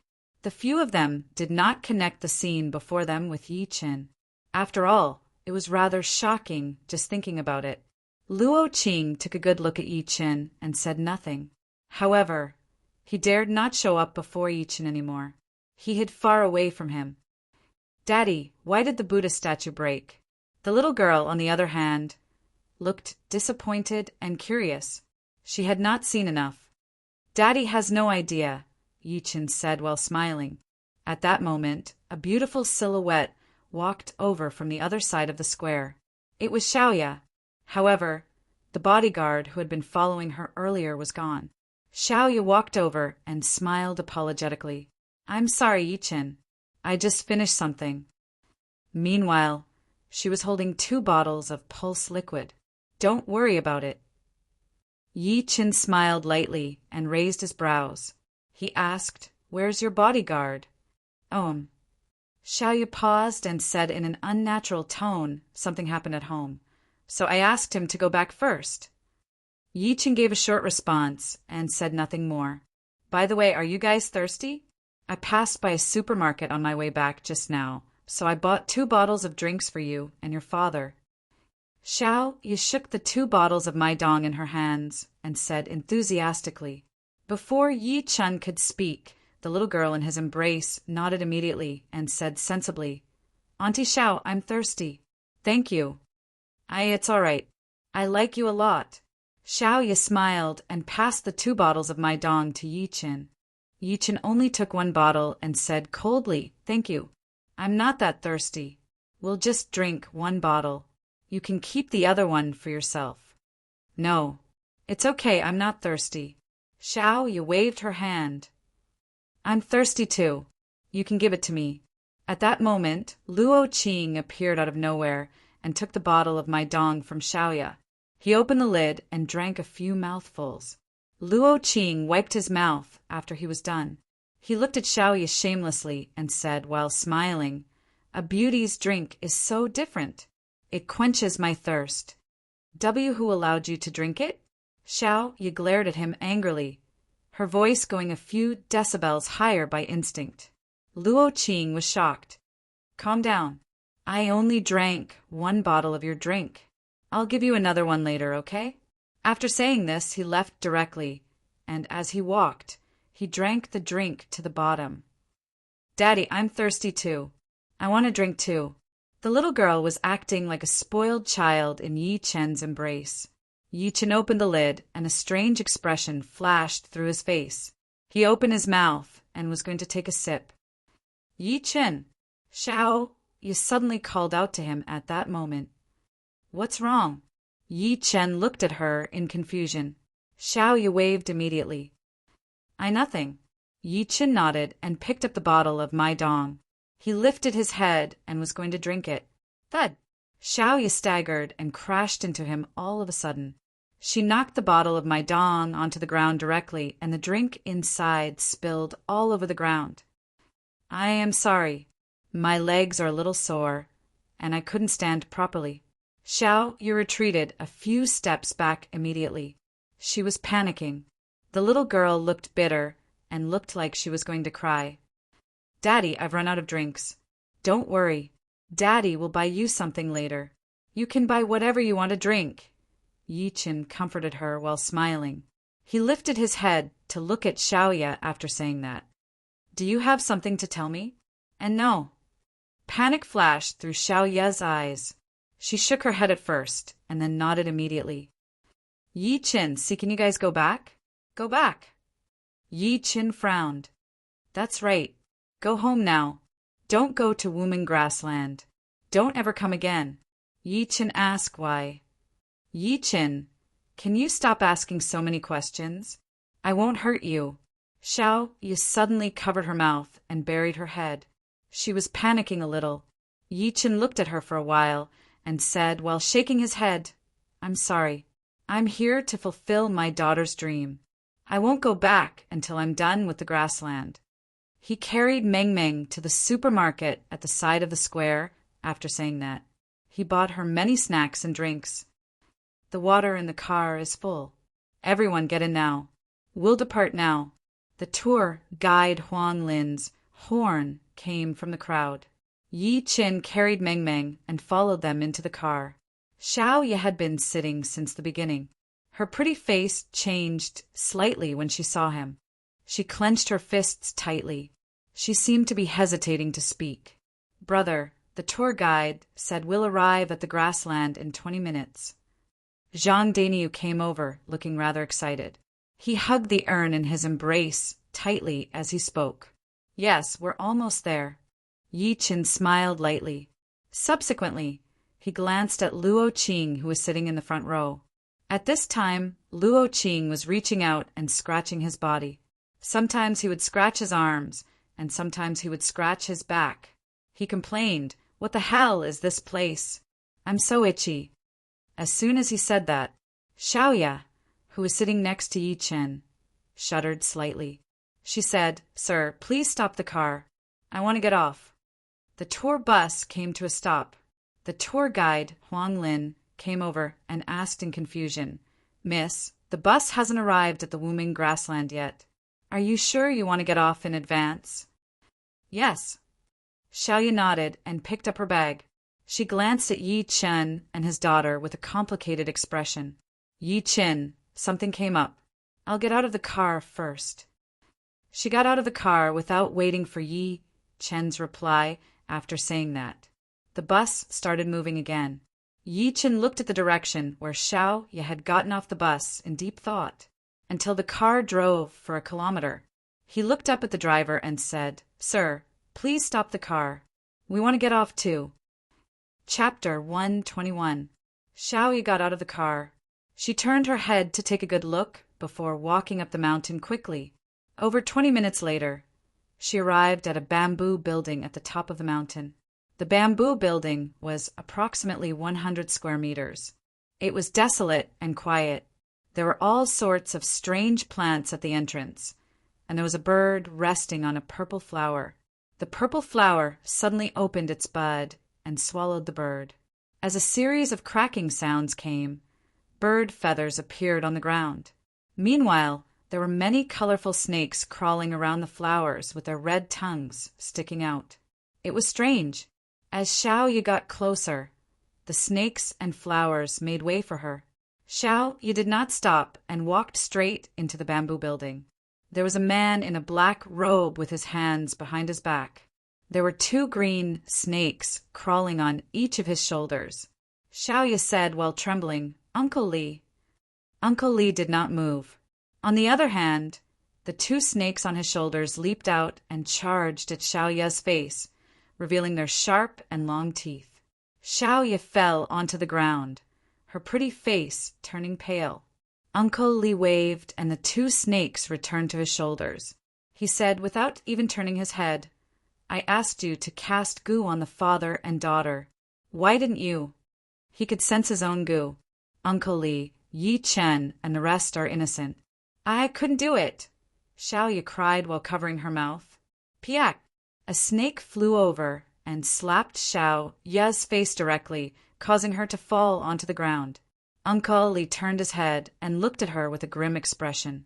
"You couldn't do it, or you couldn't bear to do it. Don't tell me that you're having an affair with him." "I didn't." Xiao Ye touched the blood on her face and bit her lip hard. Her exquisite face looked sad and beautiful. "If the high priest didn't ask me to bring you back, I would have killed you for disobeying my order." Uncle Li scoffed and glared at her coldly. "Since you can't do it, I'll capture the father and daughter myself." He said that. Then he flung his sleeve and walked to the door. "No, no, Uncle Li, I'm begging you." Xiao Ye's pretty face changed, but a snake wrapped around her neck tightly. At that moment, the snake on Xiao Ye's neck suddenly burst into flames and fell to the ground, turning into ashes. Uncle Li, who had just reached the door, turned around abruptly. Who is it? Haha, Li Yuan. You are merely a dog of the high priest. What right do you have to treat Nini like this? A sneer could be heard. The bamboo window of the room was suddenly punched through by a fist. Then, a youth dressed in black walked in. The young man had medium-long hair that was slightly curled. He was somewhat handsome and wore a nose ring, giving off a heroic aura. Tasshin!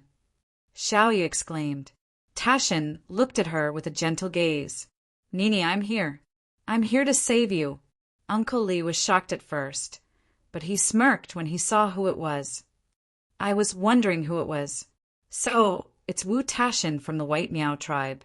How dare you come to me instead of waiting for your death in the White Miao village? Why wouldn't I come? Nini belongs to the White Miao village. She's my fiancée.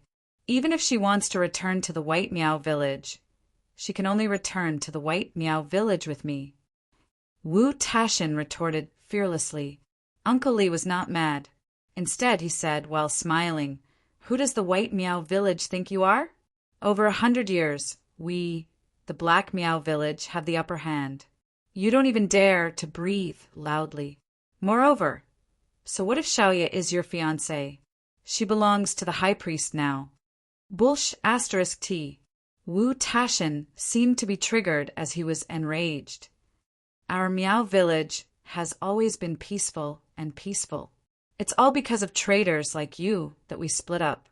Otherwise, why would there be a White Miao village and a Black Miao village? Especially the high priest of the past few generations.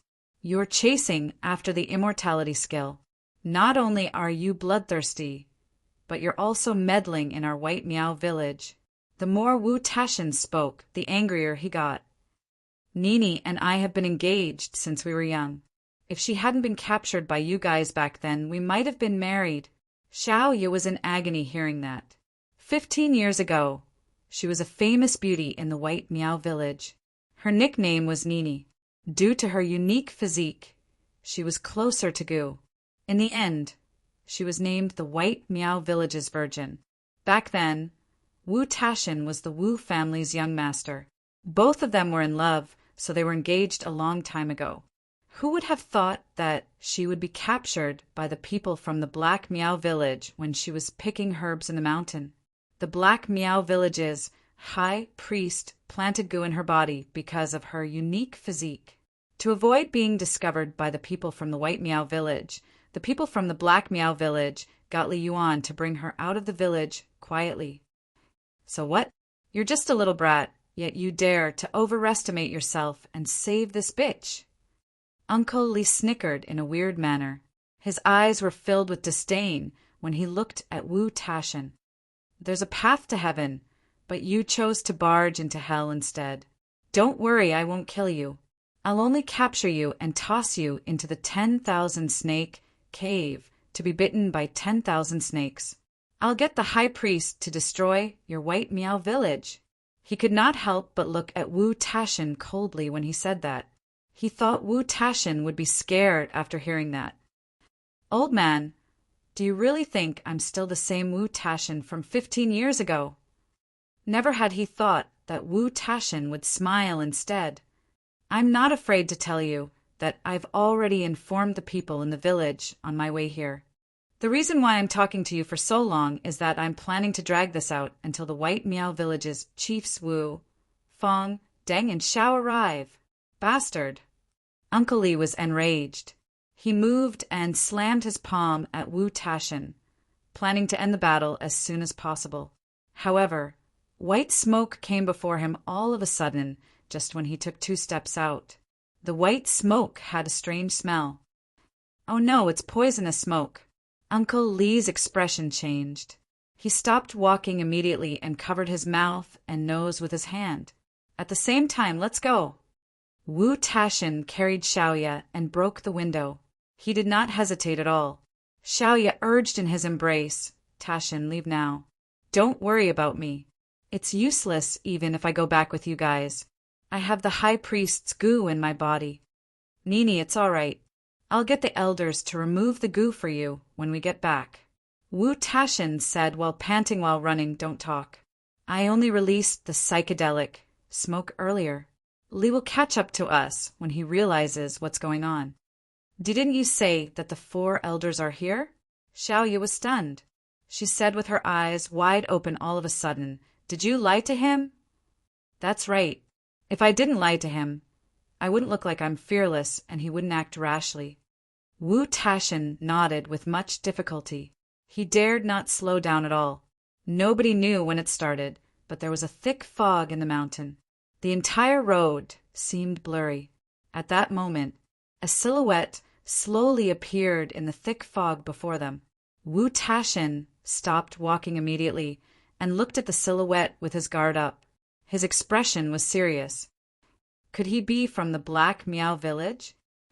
It was a skinny young man who was carrying a 4 to 5-year-old girl in his embrace. Xiaoya, who was in Wu Tashin's embrace, was slightly stunned when she saw who it was. She screamed in disbelief, Yi Qin, why are you guys here? Chapter 122. Xiaoya was completely dumbstruck the moment she saw Yi Qin. She clearly remembered that Yi Qin was still in the car when she got out of the car.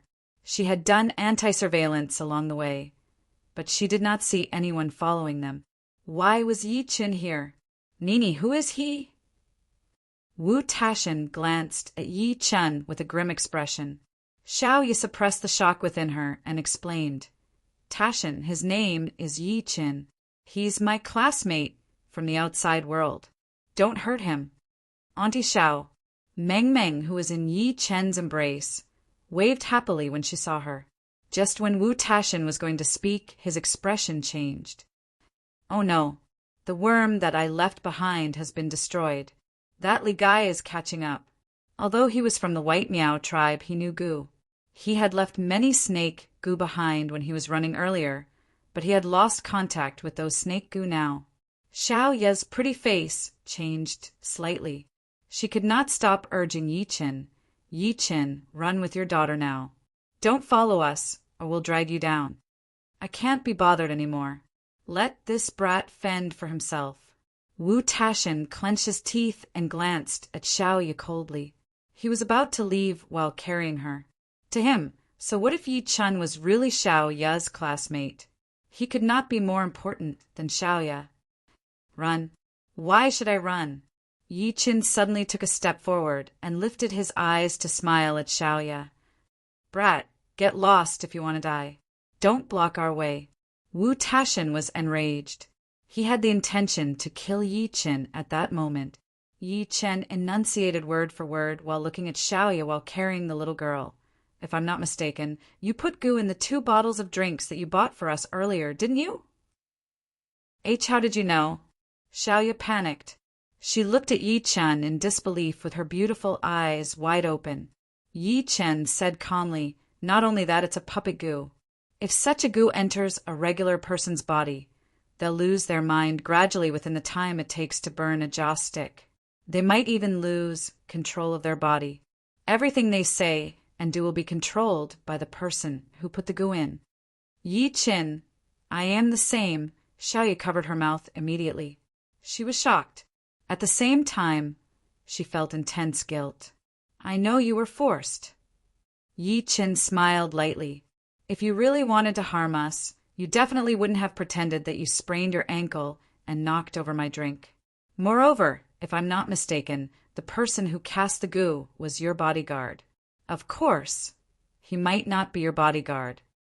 Xiaoya stared at him blankly. At this moment, she suddenly felt that she couldn't understand this former classmate of hers. What she didn't know was, even if Yi Qin really drank the Maidong with the goo, he would still be fine. How could a dignified, heavenly emperor be controlled by a mere goo? Naturally, if that were the case, Yi Qin would be disappointed in Xiaoya. He might even want to kill her. After all, he could not tolerate anyone hurting him. The result was clear. Xiaoya passed the test and saved her life. Yi Qin remained calm as he said slowly, therefore, seeing that you can't bear to hurt us, I'm here. With me around, nobody can hurt you. What did you say? Xiaoya was stunned. She thought she heard it wrong. You're just an ordinary person? Wu Tashin scoffed. Do you know who's coming after us? He's from the Black Meow Village's Lee family. He's an expert in casting goo, and he's an internal energy martial artist. So what? Yi Chin smiled calmly. Nini, I suspect that there's something wrong with your classmate's head. Ignore him. Let's go. Wu Tashin carried Xiaoya and was about to leave after saying that. Buffed, buffed. At the same time, hurried footsteps came from behind. Oh no, that Li guy is coming after us. Wu Tashin's expression changed drastically. His eyes were filled with killing intent when he turned to look at Yi Chin. It's all this brat's fault. If he didn't stop us and waste so much time, that Li guy wouldn't have caught up to us. Despair flashed through Xiao Ye's face. Tashin, go. Take Yi Chin with you. You must take the father and daughter with you. I'm begging you. She could not bear to let Yi Chin and Wu Tashin die with her, so she was ready to stay and buy time. No, I didn't have the ability to protect you 15 years ago. I watched you fall into the pit of hell. We'll die together if we die. Wu Tashin forced a smile and put Xiaoya down. Yi Chin said while smiling, Don't be afraid. Shut up. Wu Tashin glared at him ferociously. He was dying to slap Yi Chin. However, since it had happened, it would be futile no matter what he did. He could only accept his fate. Daddy, this uncle is so fierce. Meng Meng was shocked. She retreated into Yi Chen's embrace by instinct. A silhouette appeared in the mist. It was Li Yuan. Why aren't you guys running? Why aren't you running anymore? Li Yuan looked at Wu Tashin and Xiaoya with a wry smile like a cat playing with a mouse. Subsequently, he saw Yi Chin, and the smile on his face was getting brighter. I was going to look for you and your daughter. I can't believe that you guys are together. I've searched far and wide for you, only to find you before I even looked for you. I'll beat you up. I'll beat you up. You're a baddie. The little girl could not stop waving her little fists at him. There was no fear on her face at all. You're really something, Tashin. First, you said that the 4 powerhouses of the White Meow Village are going to attack me to confuse me. Now, you're using the fake hallucinogenic smoke to confuse me. Uncle Li was getting closer and was proud of himself. Unfortunately, everything you've done is futile in front of true ability. Accept your fate. Li Yuan, do you really think that I, Tashin, haven't improved over the past few years? Don't force me to die with you. Wu Tashin clenched his fists so hard that cracking sounds could be heard. Rage filled his face. Xiao Ye stood before Yi Chin and his daughter by instinct. She said to Uncle Li with determination written all over her face, Let them go. I'll go with you. Otherwise, I'll die in front of you right now. How dare you threaten me? Uncle Li scoffed.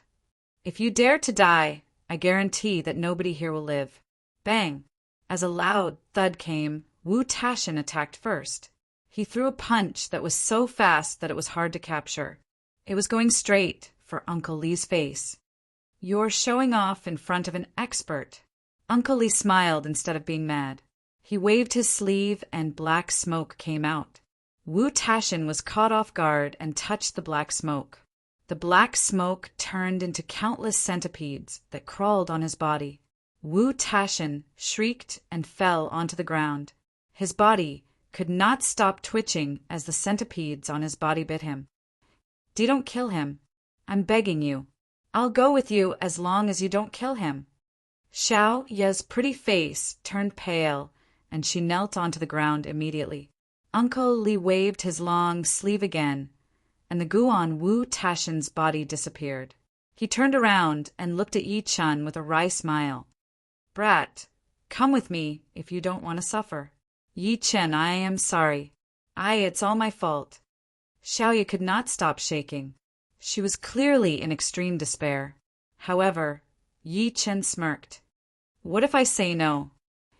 Chapter 123. What if I say no?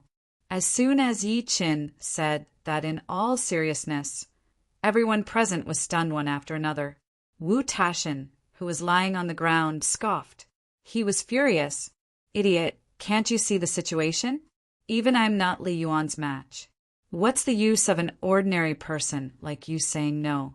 Yi Chen. Xiaoyu could not help but call out. She did not want Yi Chen to go with Li Yuan, but she was afraid that he would fight back.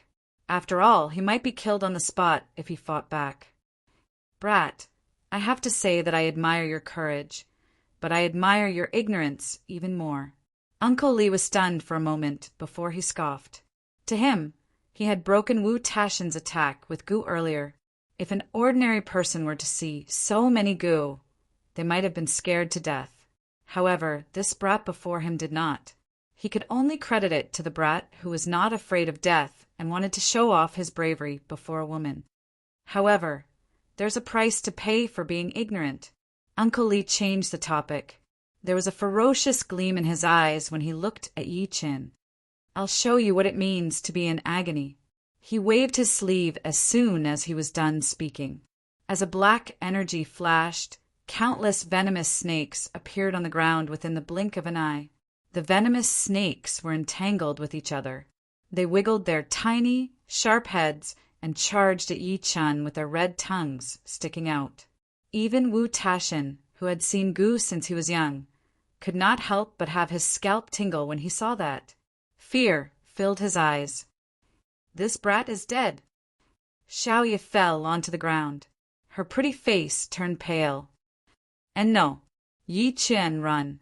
Run now. Daddy, I'm afraid of snakes.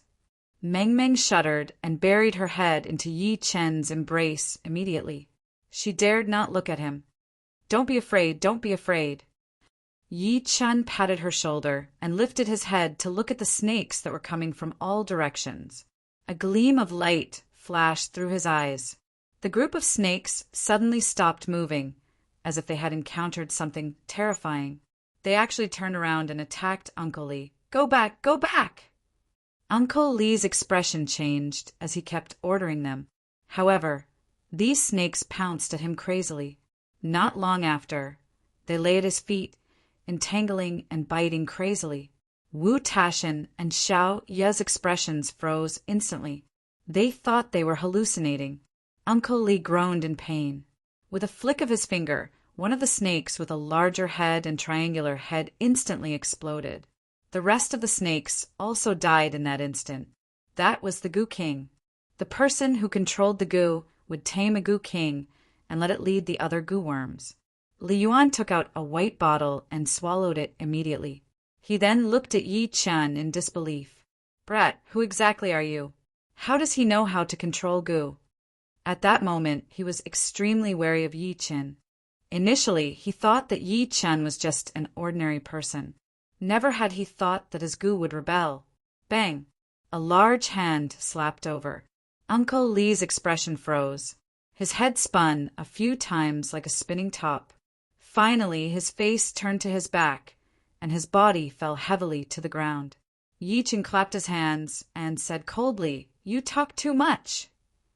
His movement and expression looked like he had just slapped a mosquito to death. Dead silence filled the place. Xiaoyu was stunned. Wu Tashin's eyes were wide open as if he had just seen a ghost. Li Yuan, who was an internal energy expert and a Gu control master, had died just like that? Not only that, but he had been slapped to death. How was that possible? Yi Chen walked to Xiaoyu while carrying the little girl and smiled lightly. I've told you that nobody can hurt you as long as I'm here. Xiaoyu looked at him blankly, while her chest was heaving up and down. She felt like she was dreaming. Was this really the same unattractive high school classmate she used to have? Wu Tashin struggled to stand up from the ground and looked at Yi Chen with his guard up. Who exactly are you? What's the purpose of you following Nini? He must have been wrong. How could a person with such skills be an ordinary person? It was even more impossible for him to be Nini's classmate.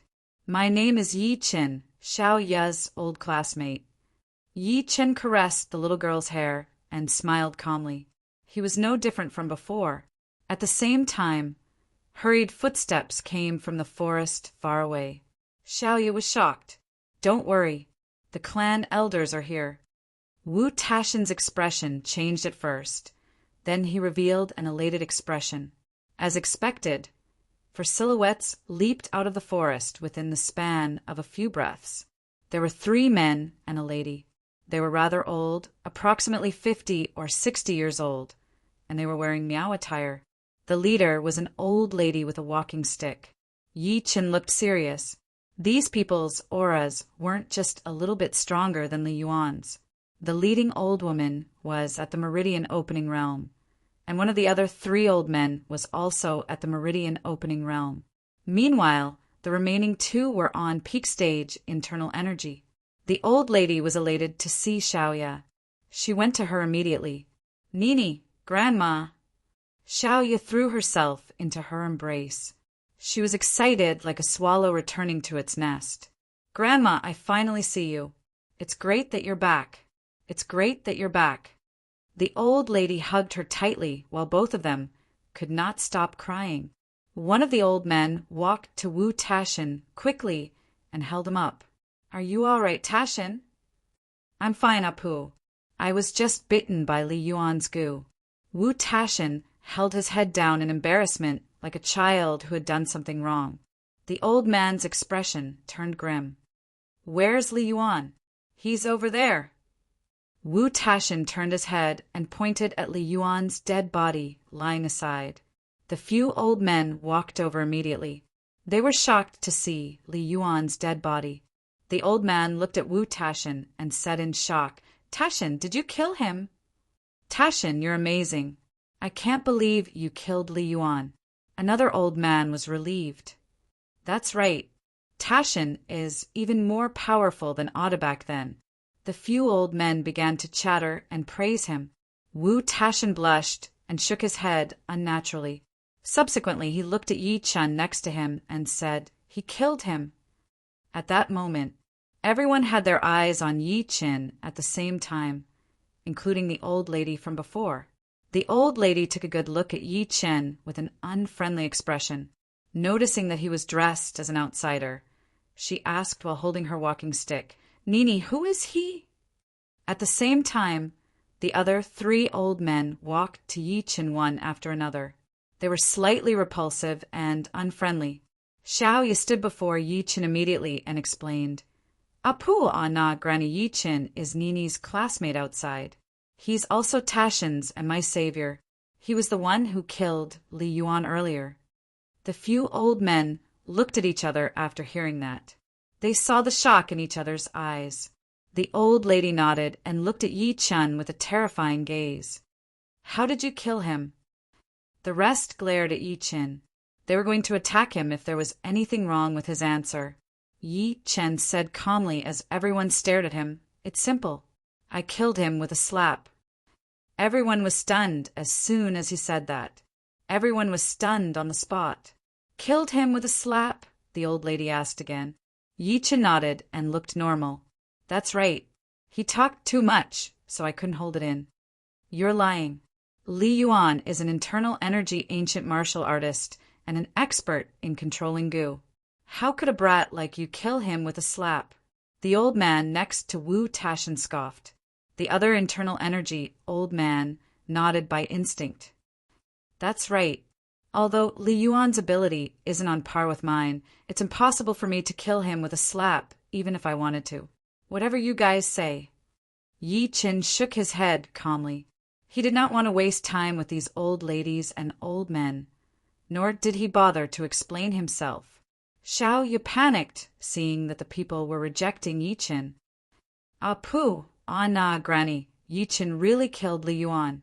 Can you guys stop making things difficult for him?" All right. I won't make things difficult for him." The old lady patted her hand and said to the few old men with a kind face, "Li Yuan is dead. The Black Miao village will find out sooner or later. We shouldn't stay here for long. Let's go back to the village." The few of them nodded and were about to leave with the old lady. Yi Chen turned around while carrying the little girl. He was planning to go in the opposite direction. "Yi Chen!" Xiaoya's voice came from behind. He turned his head to see Xiaoya running over. She said with a complicated expression on her face, Yi Chin, can you go back with us? You've offended the Black Miao village by killing Li Yuan. I'm afraid that they'll take revenge on you. Nini, have you forgotten our White Miao village's rule? No outsiders are allowed in. The old lady scolded from far away. Xiao, you begged. Granny, Yi Chin offended the Black Miao village to save us. We can't be ungrateful. Please do us a favor and break the rule for once. Apu, why don't we bring him back? Moreover, the situation now is... Even Wu Tashin could not help but say, although he disliked Yi Chin, he was not an ungrateful person. The few old men looked at the old lady at the same time. They were clearly waiting for her decision. The old lady glanced at Xiaoya and then at Yi Chin. She said in her deep voice, "All right, bring him back." Wait, Yi Chin could not help but interrupt. I don't think I agreed to go back with you guys. Shouldn't you guys ask for my opinion first? Chapter 124. Night fell. The afterglow of the stars shone on a village that was located in a kernel. It gave the entire White Miao village a bleak and gloomy vibe. Yi Chin sat in the tower of the Miao village while carrying his daughter. He observed the entire village quietly and realized that the White Miao village people's life was still the same as it was 30 years ago. They still used braziers to light up the place and used stoves to cook. Even the drinking water was picked up.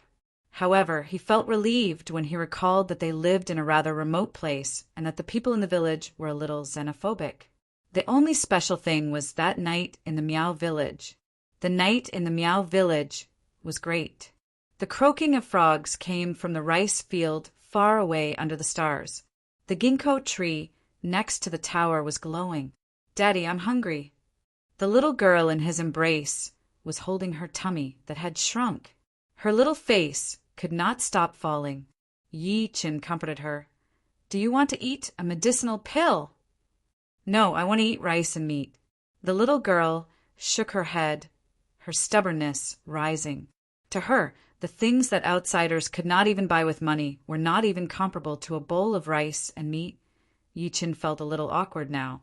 He looked around and had his eyes focused on a chicken coop. He was hesitating if he should steal a chicken for the little girl to eat. At that moment, a fragrance wafted over. The little girl took a hard sniff. "Daddy, it smells so good. It smells so good."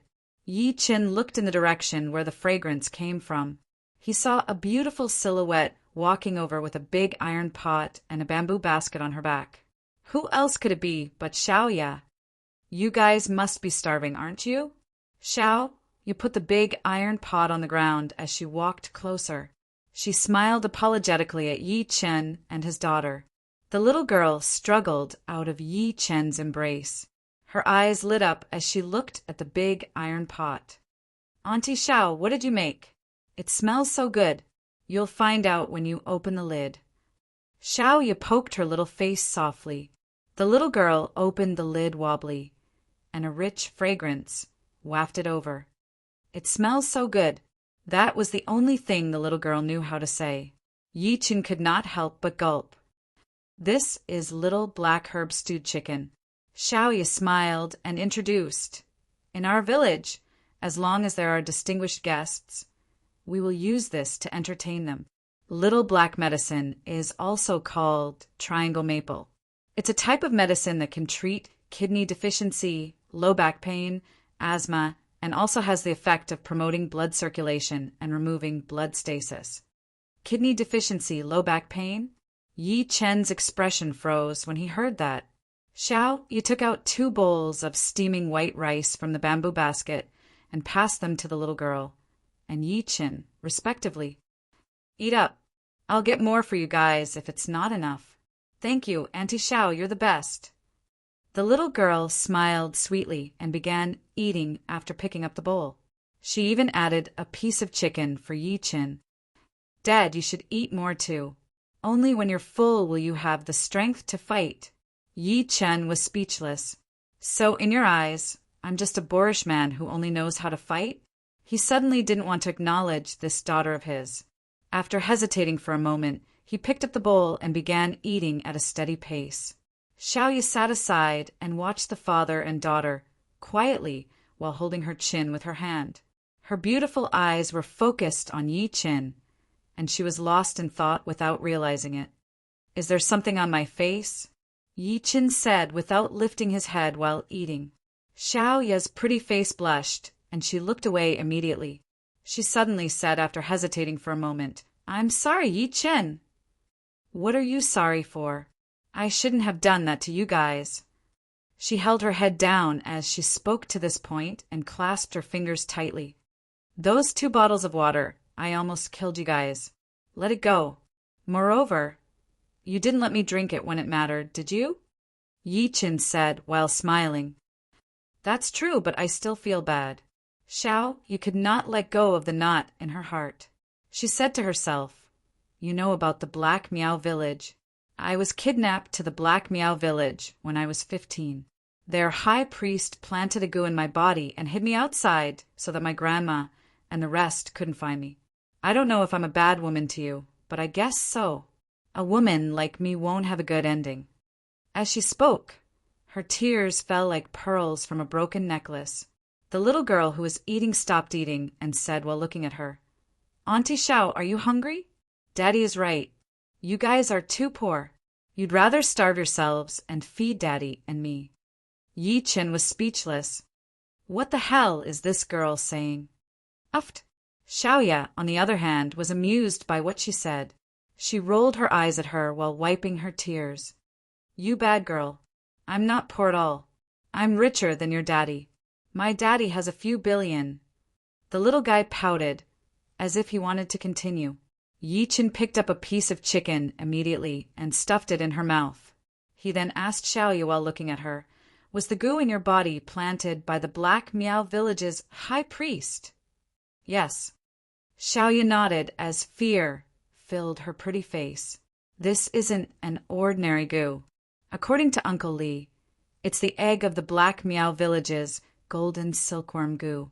As soon as it enters my body, the high priest can control me even if we're thousands of miles away, especially when the goo is activated. Moreover, only the high priest can take it out.